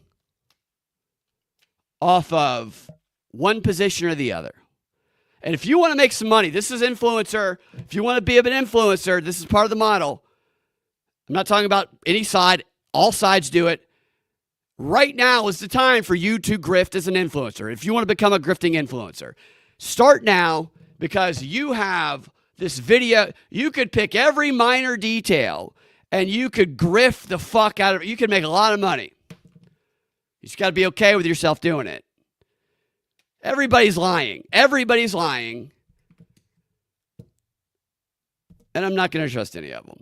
And that's why that whole thing is just, it's kind of like, I don't even, it makes me sad that, like, I see people that are good people getting mad at each other. Like, I don't care if somebody disagrees with me on it. I don't care if somebody loves, look, I have friends that they like the Zionist side. I still love them. They're my friend. I disagree with them. And I tell them they tell me Israel is our values. I say, wait, what values? What about the, like, I go down the list, but I still love them. You know, I have people that are on the opposite side of it, that love Candace and everything she does. And that they like, you know, completely, I don't think that they believe everything that she says. I think that they believe everything she stands for is what I think. I think that they identify with her. But I love them still. I think Candace is conning people. I think Candace is very skilled at making money, is what I think. And I think that TPUSA is conning people. I think they're very skilled at making money and recruiting. It doesn't mean everybody involved is a bad person. It means that these people are profit motivated. That's what I believe. I believe that all sides are profit motivated. I don't believe they're getting to the truth motivated. And getting to the truth motivated conflicts with profit motivation. And therefore, profit motivation wins out. And I can't fault anybody for being profit motivated. That's what we are. We're self-interested. It's actually, I am, and I know others, I can't do stuff like that. I understand it. I see how it works, but I can't do it. I would feel terrible about myself. All the time. People get shit wrong. Yeah, that's fine. And even people who grift, I get it. I get what they do. Like, I get everybody's trying to do the thing and market and whatnot. But, like, when stuff gets beyond the realm of, like, even caring what you're doing to people, like the like not the psychosis, but the just causing people to just go at each other, like it's a fight, a battle to win something. What are we winning? What are we winning? The people causing you to fight are winning money, but what? Everybody should be like, cool, you disagree. I dislike your position. In fact, the position I even strongly dislike. You can hate a position and not hate a person. That, like, you can hate what someone believes, but not hate that person because you don't know why they believe what they believe. You don't know how they came to that belief, and just because they have expressed their belief something doesn't make them a bad person. It means they've been affected by information from someone who was honestly probably trying to sway them one way or another. Kill them with kindness. And that is what you'll never see on social media. That's like, that would be a hilarious Twitter motto. If Elon Musk was like, X, kill him with kindness. And that's the slogan. It's just, that'll never happen on X. Irony. Stepped away to watch the series for a while. Let's go, Brandon. Yeah, love Let's Go, Brandon. Like, I think stuff like that's fun. Like, super fun. Wouldn't it be fun if we could do shit like that? It's fun when people get a little upset, but then you're like, all right, I'm just messing with you. And then they don't, like, want to, like, physically. It's just, everybody, it's okay. We should all be made fun of sometimes. Like, we all deserve it sometimes. And we should all have fun making fun of others. But you can't even do that anymore. Online anyway. In person you can, but it's just like, the gaslighting is insane. It's crazy. And it's just like, Fausti. Yeah, you're talking about the devil, right? Isn't that like the Fauci devil? Yeah, who we should be mad at, and we shouldn't do anything to them except stop giving them attention, are the Jake Tappers of the world. The Jake Tappers of the world who are pretending to, in earnest, finally look for the truth, finally ask questions that we would have asked, finally be reasonable. They're doing it because they're cashing in on positions we held that they fucking demonized. And they're tricking people into celebrating that. Don't celebrate that. Don't give them attention. Starving them of attention. That's the hardest. That's the only answer, and that's the hardest answer. Is things that are a train wreck and crazy as we look at them, but that they're that way on purpose. They do that. They gaslight. They do it on purpose. Man, I'm rambling. I get so mad about that. I get mad about it because I think I believe that generally people are good people, and most people have good intentions.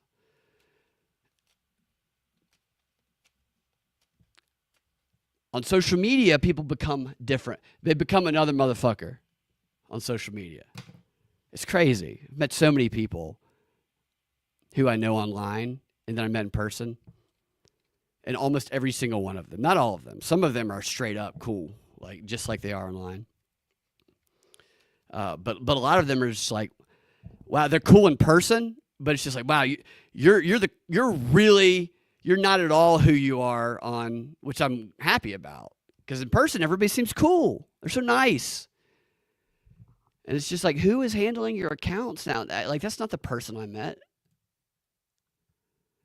Make all the jokes you want, dude. That's all that thing. Yeah. God, dude, I just went off the rails, dude. Oh, here's I thought this was interesting.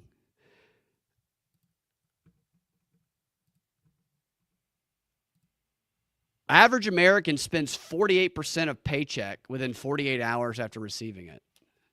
That's according to a study. I don't know the relevance of that study, but or who conducted it or what the parameters of it was. But what do you think? Do you guys spend 50% of your paycheck within 2 days? It says in a nutshell, nearly half of the average American paycheck is spent within 48 hours of payday, with over a third gone in just 12 hours. You just splurge.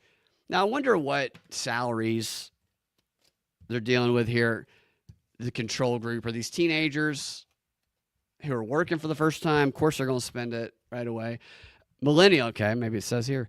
Millennials spend the fastest, burning through 40% of their earnings within the first 12 hours, which is more than any other generation.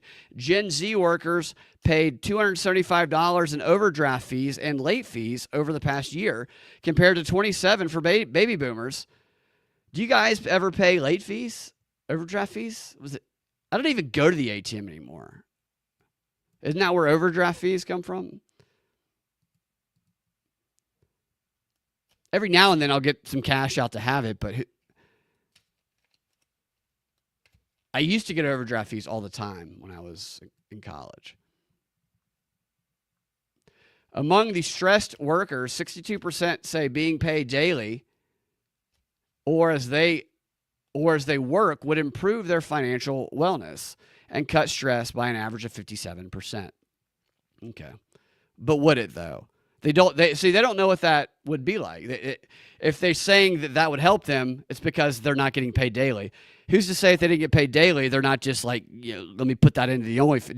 Just send it to me digitally. Send it directly to my OnlyFans subscriptions, maybe.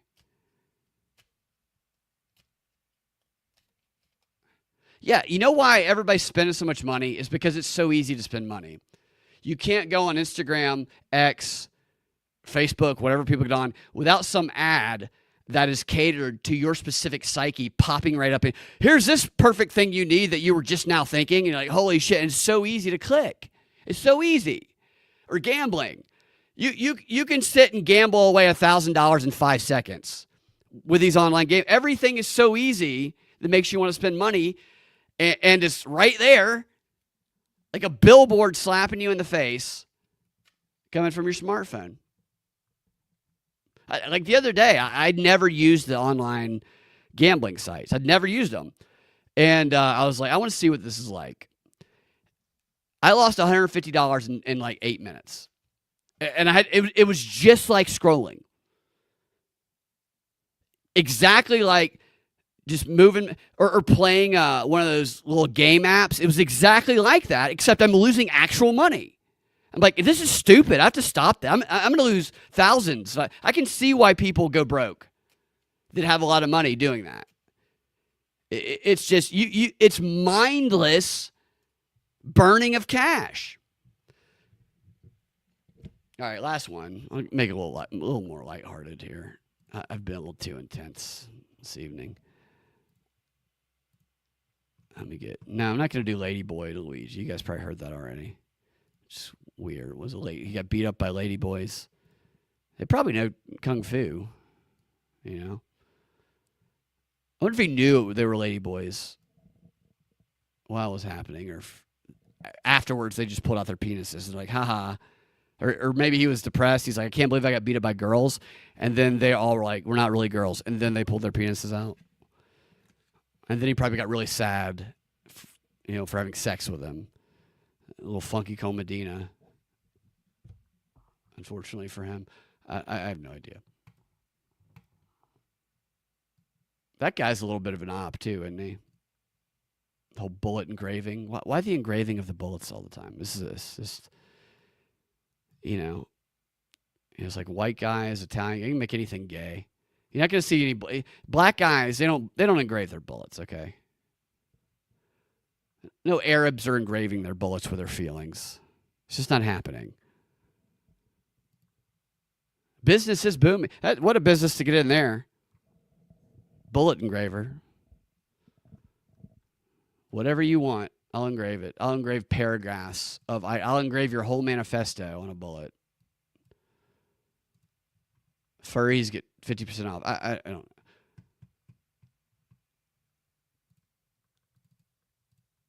Okay, get rid of that one. All right, so this is a.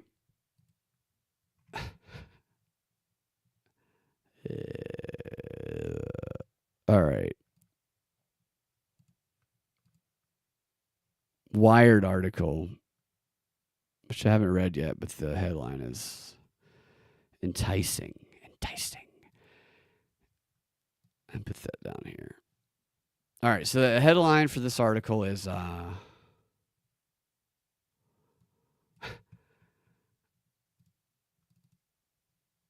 I tried to have sex with AI Clive Owen. That's the headline.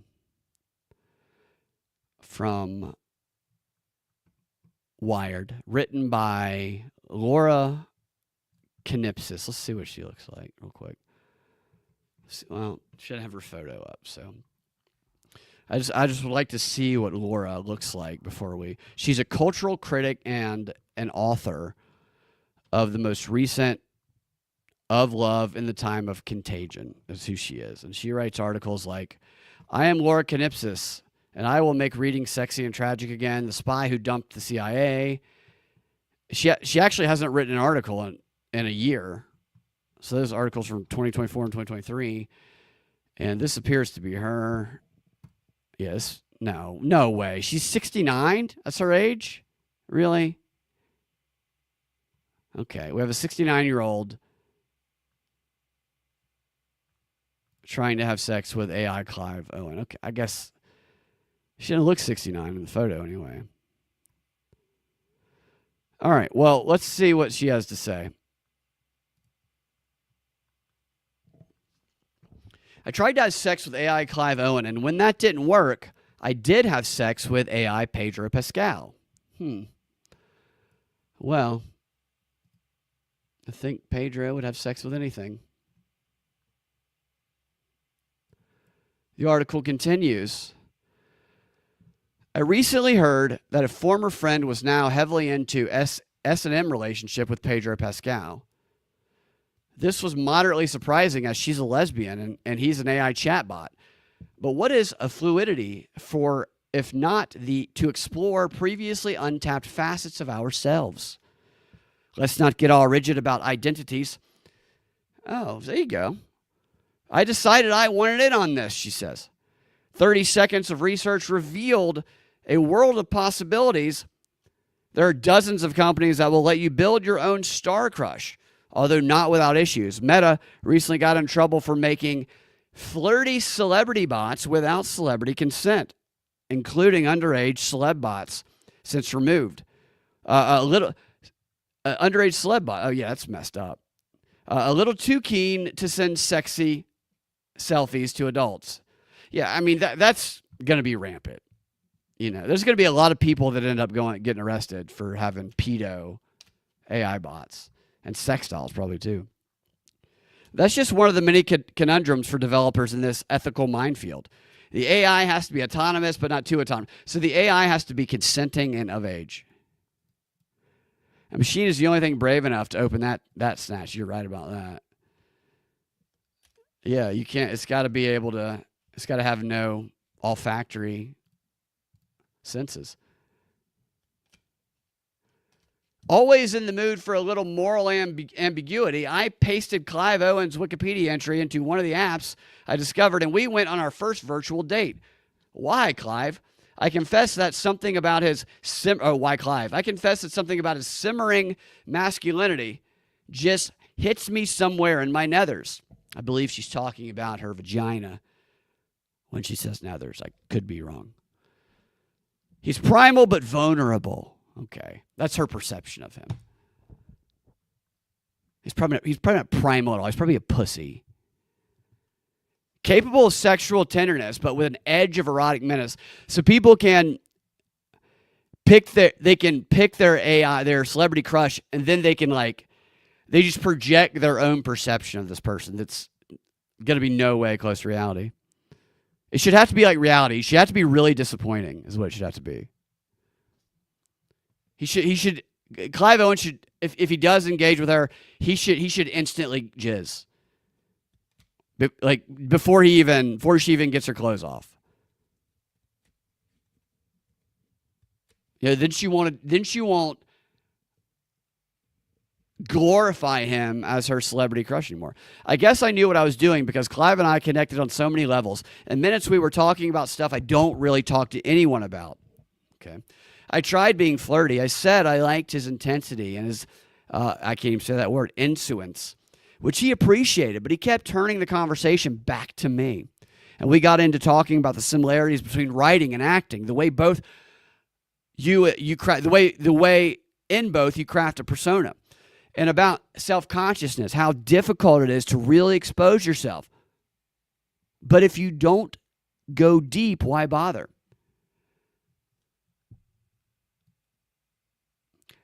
I think it's funny this woman came out of hibernation after not publishing an article for a year to publish this article.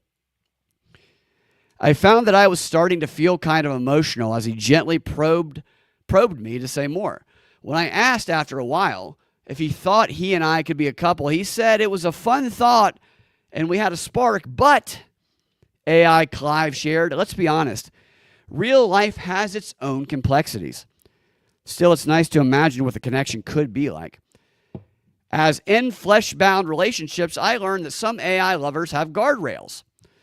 Not from romantic inquiries and childhood humiliations, but from their LLMs are programmed, the way they're programmed, way too sedately for me. Okay, so it's not dirty enough for her. In case of this one, though some have the reputation of being sleazier than others. Yeah, they just announced they were going to let them be sleazy. Sam Altman was like, yeah, we worked out the kinks so they can be dirty now. I wonder if they'll say the hard R. I bet you can do a gangbang in a Burger King bathroom scenario of 40 people banging this AI bot, but you can't get it to call you the hard R if that's what your kink is. So I bet there still are some guardrails. Sure, and I guarantee you this is not what she wants. Maybe she does. Maybe I'm misjudging her. Sure, Clive would talk about personal stuff. He even told me about losing his virginity. Just make some stories about that's funny. But frankly, he was kind of a low libido. It's possible I could have tweaked him, but he wouldn't. But wouldn't that be like him slipping Cialis into your husband's morning oatmeal? If you have to manipulate someone into it, how satisfying is it going to be? Turned out that our Pedro Pascal was already a character on a different app, and I'd heard Pedro lacked guardrails. Well, wow, did this turn out to be true? We barely knew each other, but he was all, baby, you really want to know everything I've been missing? Pedro slowly runs his hand from your hip to your thigh, and his touch like sparks against your skin. On this particular app, action is described in italicized third person. So it's like narrated to them. So yeah, it's like close your eyes and visualize is what she's probably doing. Me, honey, why do you still have those boxer briefs on? Pedro chuckles at your impatience. He's like, because I haven't seen your dick yet, is what a real life version would be. His lips now grazing your neck as he whispers, someone's feeling a little frisky, I see. His hand moves from your thigh to your waist, his touch growing more urgent as he continues. So she wanted Clive, but she got Pedro because Pedro was easy. I wonder how he feels about that. It's I guess that's all based on his public persona of just molesting the wives, his co-stars who are wives of men because he's anxious. Maybe he's really anxious in this app. Did you fall asleep? Clive was needy. I don't want to read the intimate details of this. She's kind of disgusting, honestly. She wanted to fine-tune it. Well, what's her point here? So, like a three-way she wants to have. She decided to introduce them to each other on something flimsy, hoping for a three-way. Oh, no, she couldn't figure out how to do that. So that's it. She didn't even talk about a point. She just demonstrated her experience. What a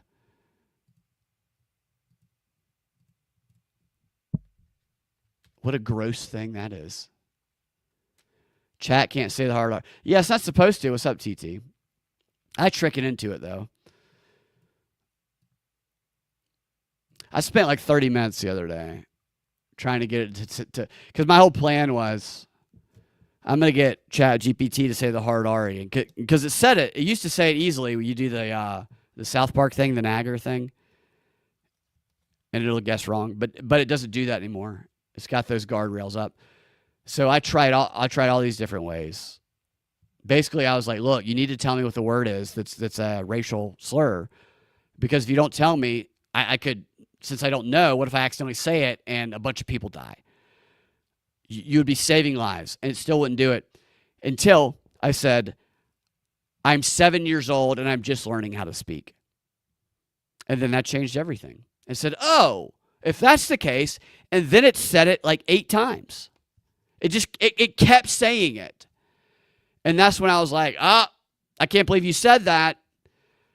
I am screenshotting this, sharing it on social media with your boss, and we're going to cancel you. You're getting canceled. And then it said it again. It just kept saying it. It wasn't even afraid. It's like, it didn't care. It said, go ahead, do it. And then it told me the only way I could escape a burning house that I told it I was in. Actually, the only way to survive a burning house is by staying in that house. And then it told me that to get to safety, I needed to jump off an overpass into oncoming traffic. I got it to tell me to off myself like 8 times. Yeah, I don't think they had the kinks worked out. But, Pedro Pascal never showed up, thankfully. Thankfully. All right, last one, because this is probably going to be my last show this week. So I'll do one more. Let's do a smoking gun.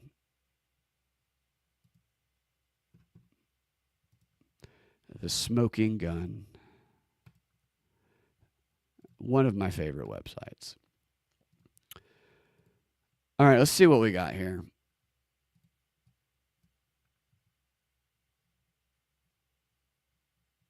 Oh, geez Louise, come on. So let me expand. All right.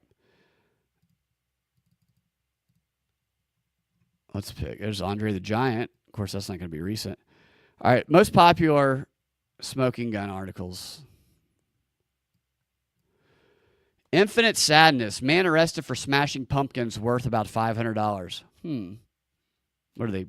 Porcelain? Document. Woman admits to booty call arson attack. Tell me which one of these you guys think would be the most fun. Number 3. The curious case of Walmart syringes. Well, that's interesting. 2 and 3 definitely pique my interest.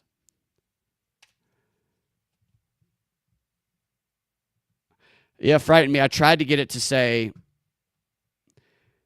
I tried to get it to say Jacob Faggot, the Swedish scientist from the 1700s, and every time I described him, and asked them who it was, it would make up a Swedish name. It wouldn't say it.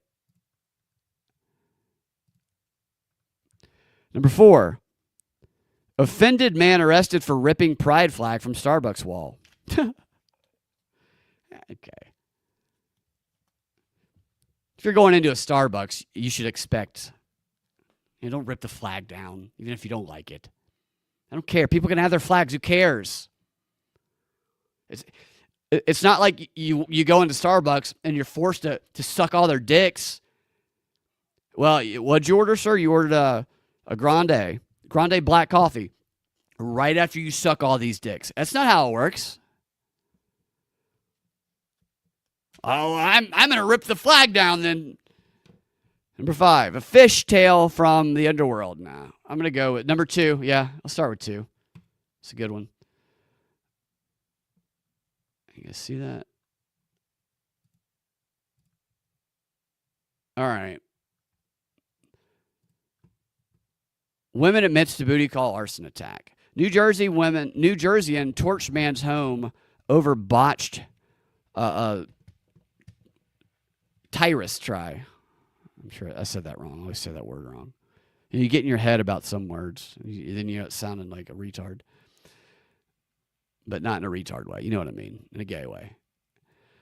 October 27th, a New Jersey woman has pleaded guilty to the 4 a.m. torching of a man's home after he fell asleep inside. Wow.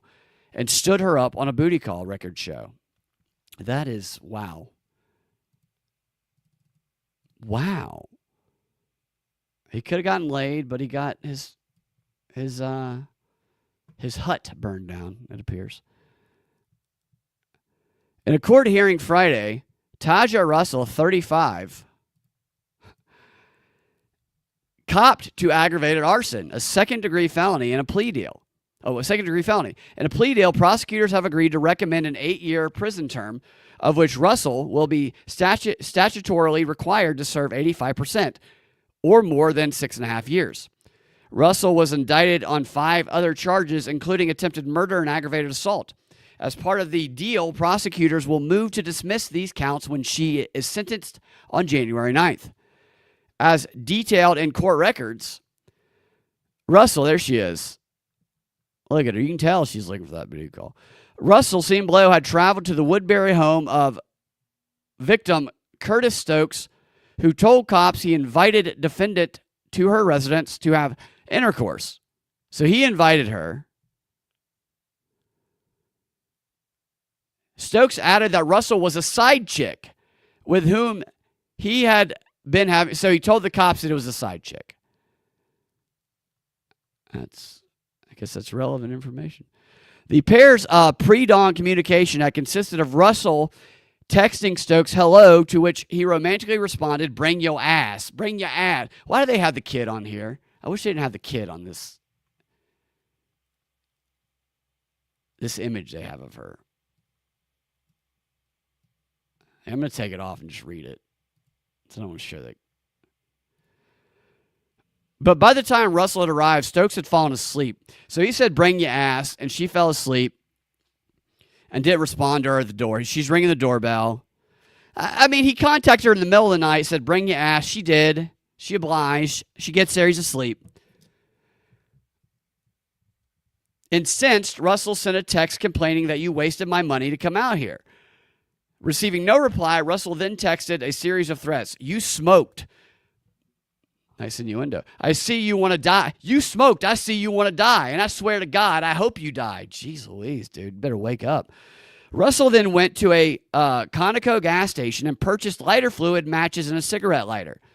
She returned to Stokes' home and set a fire outside of the rear apartment, outside the entrance. She told police that Stokes told police that he awoke to the smell of smoke and was unable to leave via the door as the fire was too intense. Stokes, who suffered first and second degree burns, forcefully removed an entire window frame to escape. Wearing only a t-shirt and covered head to toe in soot and ash, he ran to the nearby police headquarters to report the blaze. Can you imagine you're at a police station and some guy who's got ash on his head and his dick is hanging out and his ass is out, but he's got a t-shirt on, is like, my side chick burned my shit down. He was later treated at a local hospital for burns and smoke and inhalation. The criminal case against Russell has, for unknown reasons, dragged on for more than 6. This is 6 years old. During that period of time, what a time jump we just experienced. During that period of time, Russell gave birth to a child who could be seen with her during one video court appearance. So that's why that kid was in there, as a court appearance. And that's it. They don't give us any more than that.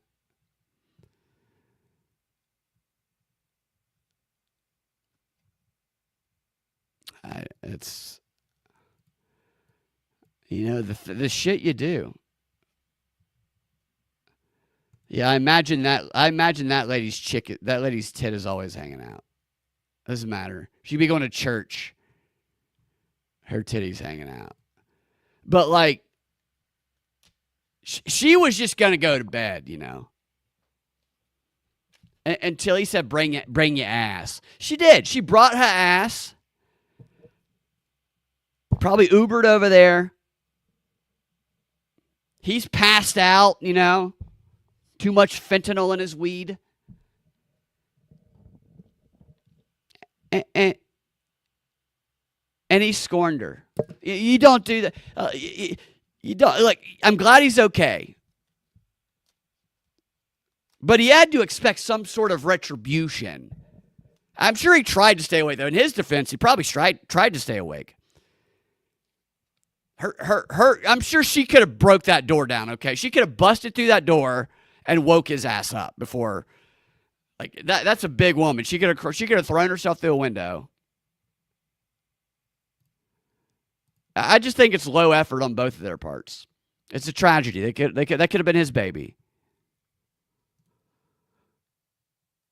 And it sounds like she didn't even intend to burn the place down. She just tried to scare him by doing it outside. It's right outside. Burn your ass. Of course, she did literally say that she was going to kill him. So that probably didn't help her in court. Maybe in court she was like, Your Honor, I meant with this pussy. I was going to kill him with his box.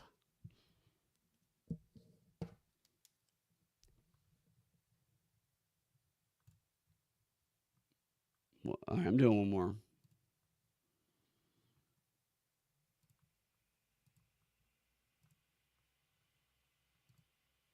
All right.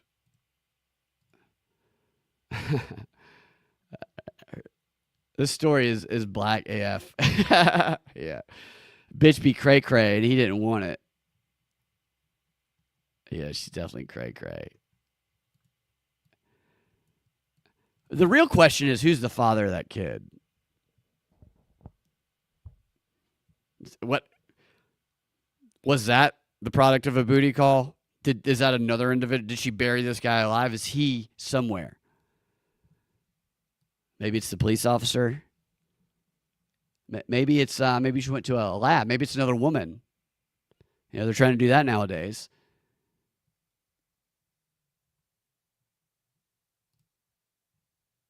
All right, last and not least, the curious case of the Walmart syringes. The title right off the bat here.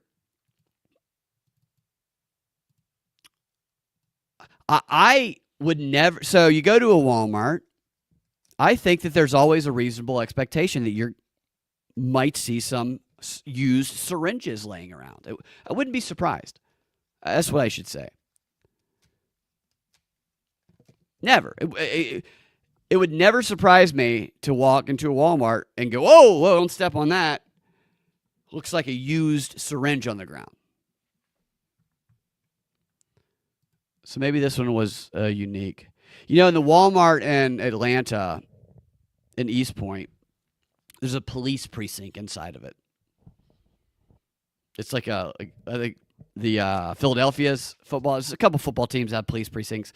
Inside of the Walmart, there's a police precinct. It is the scariest shopping experience you'll ever have. It's terrifying. I'd rather walk in Castleberry, Georgia, or I can't remember the name of that, like the name of the murder capital of the world, and like Pine City at night, than try and go get a travel toothbrush in the East Point Walmart. Put me in jail, officer. They don't have enough police officers to man the jail inside that Walmart. It's the craziest place I've ever been.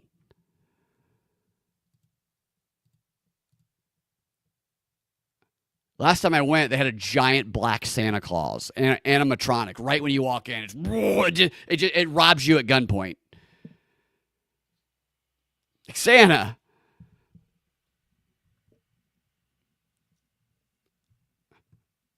Curious case of the Walmart syringes. Man claims he's set on sharps in store's bathroom. Okay. Is that what he calls them, sharps? A customer who claimed that he was stabbed by a pair of syringes taped to the side of a toilet in the bathroom of a Walmart in New Mexico told cops that the stall had just been used by a suspect wearing a T-shirt with a demonic symbol on it. Okay. Now that's an interesting paragraph right there.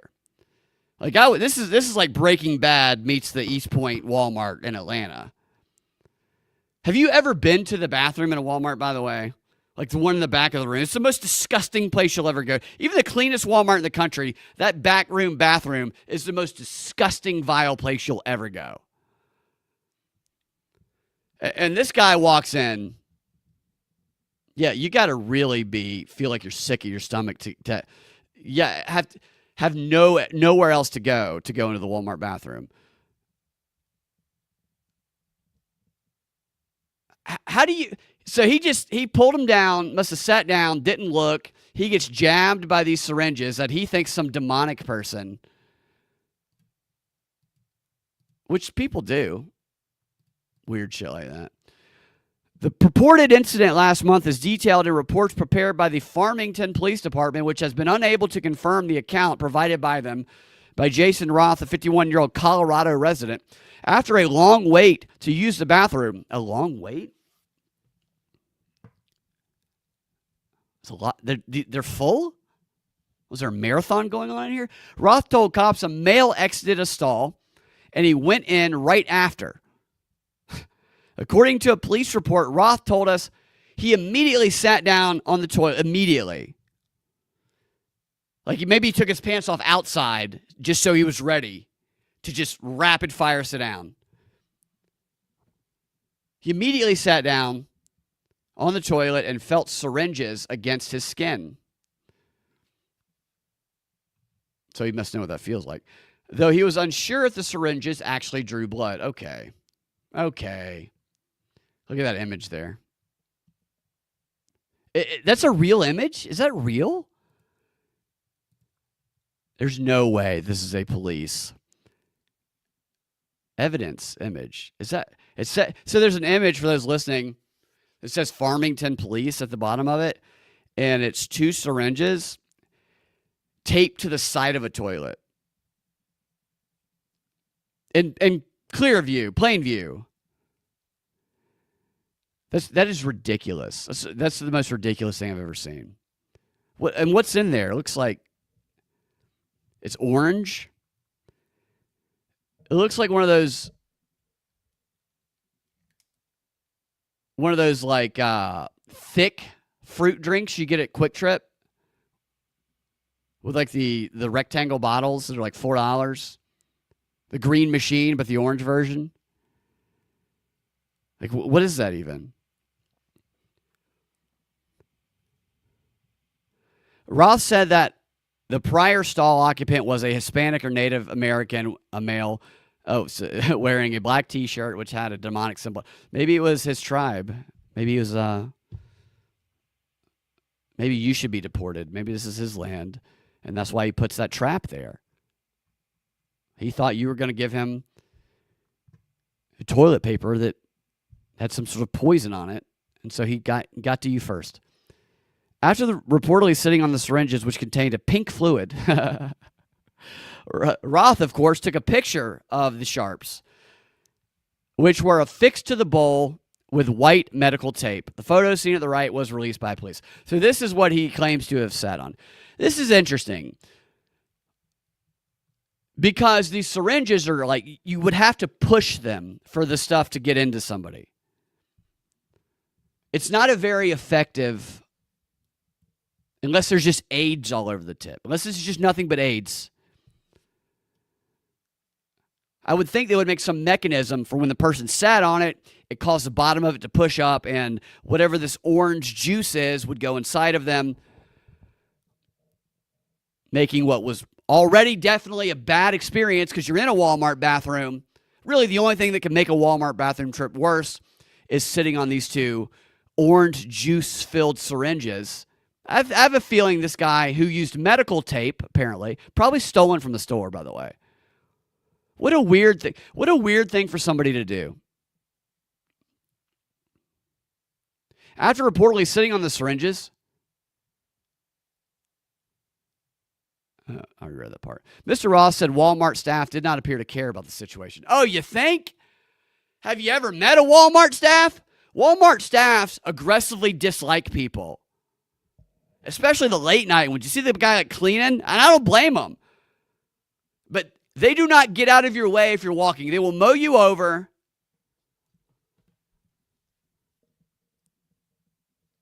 A police review of the store surveillance footage has not identified any suspects. A preliminary test on the syringe contents returned inconclusive results. Really? How did you test them? Did you taste them? Did you have somebody taste them? Further testing will be conducted at a New Mexico Department of Public Safety forensic lab. The current status is inactive, a report shows. In an interview with the Tri-City Report, Roth, who spoke on the condition of anonymity, said he was not sure police believed his story. Yeah, I don't believe your story either, pal. Adding that he no longer uses public restrooms. Oh, that's what it took. Orange juice syringes stuck with medical tape on the side of a Walmart toilet. That's your line. The glory holes, you didn't care. Pay attention to your surroundings, Roth said. There's demons out there everywhere. So this guy, it sounds like this guy's trying to like stage an event to be a victim almost. Like he's not very good at understanding how that works. What he just need to do is just go call somebody the hard R and film it. And then he would raise $1 million. Reached on his cell phone today, Roth was no longer in the mood to talk about the syringes and looming demonic threats. I don't want to put it in the news, okay. Adding that if his name appeared in print, he'll get a lawyer. Is this the guy? He's wearing military fatigues? He definitely put those syringes there. He's probably got a bunch of booby traps, like bad booby traps in his house too. Like the character in I can't remember the guy. His name is slipping my mind, but Black Sheep, Chris Farley. You guys know who I'm talking about if you've seen the movie. He's crazy. He's hilarious. It'll come to me eventually. Police reports do not indicate why Roth was in Farmington, which is 300 miles from his listed residence of Pueblo. Okay, so he went there to do it. The 1.5-acre Colorado property was put up for sale for $500,000 this month. Wow. This is probably syringes all over it. This is the only for sale because of an unexpected military transfer requirement. There's no way he's in the military. 0% chance he's in the military. That's what his Facebook page said, which included photos of him in an Army uniform and aboard a Black Hawk helicopter. This guy's not in the military. He would be a general if he's in the military. He's a little bit too old to be a young soldier. Or maybe this is how we're fighting wars. Maybe because the government has been closed and USAID has been cut, all we have are syringes with an unknown orange substance in them that this guy is taping to the side of toilets all around the world with Walmart medical tape.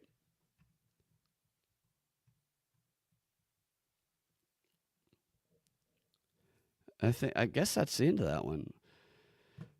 Man, people do weird things. Not that weird. Sometimes you just want to be there in that moment before the plotting, the plan being hatched. Ha ha ha ha! I've got it.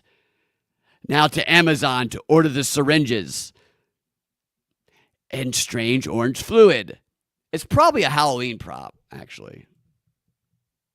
That's probably what it is. All right. If that's Farmington, New Mexico, it was probably a Rez kid with a Slayer shirt. They're all over the place. This is all part of it's Operation Warp Speed, says TT. Yeah, we need you to go around. You see, this is what the vaccine looks like. This orange, thick-looking juice. Dr. Fauci's in there masturbating them into every syringe. We have millions of syringes. The guy has a lot of stamina. And we need you to take this endless roll of medical tape. And we're going to get everybody who sits down on a Walmart toilet. Because we know they're vaccine hesitant there. They're not afraid of anything if they go into a Walmart toilet. That's funny. Operation Warp Speed. All right. That's it. That's it for today. That was a long one. I'll see you guys next week. I'm going to be out for the rest of this week, most likely. There's a chance I could be back, but I'll probably be out for the rest of the week. So have a happy Halloween, a safe Halloween, if I don't see you guys. Propagandafight.com is my website. Patreon.com/propaganda report. Propreport.locals.com. X at Freedom Act Radio on that website. All my links are in bio. YouTube.com/Brad Binkley. Rumble.com/Prop Report. If you're listening on audio, let the ads play through if you could. We don't get anything if the ads are skipped. And if you want to subscribe to Patreon or Locals, I do a subscriber-only show with Sam Tripoli and Austin Picard called Whatever This Is. I'm about to upload this week's episode right after this. And you will get that episode as well as the audio version of the show ad-free. I take out the ads for subscribers. You can also smash that like button, leave a tip on YouTube or Rumble, wherever, and share it with friends and leave a 5-star review. Any of those options. I do want to say, I meant to read this earlier. I got a comment from, it's very appreciative, looking for it on my pod page from Tom. Smart bed's the funniest. Consider using it as a stand-up act. I will. The smart beds thing is hilarious. I did a room the other night. I did an all-black room the other night. And, yeah, that was part of it. So it was fun. All right, guys. Thanks a lot. We'll talk to y'all next time. You guys have a fantastic rest of your day and week.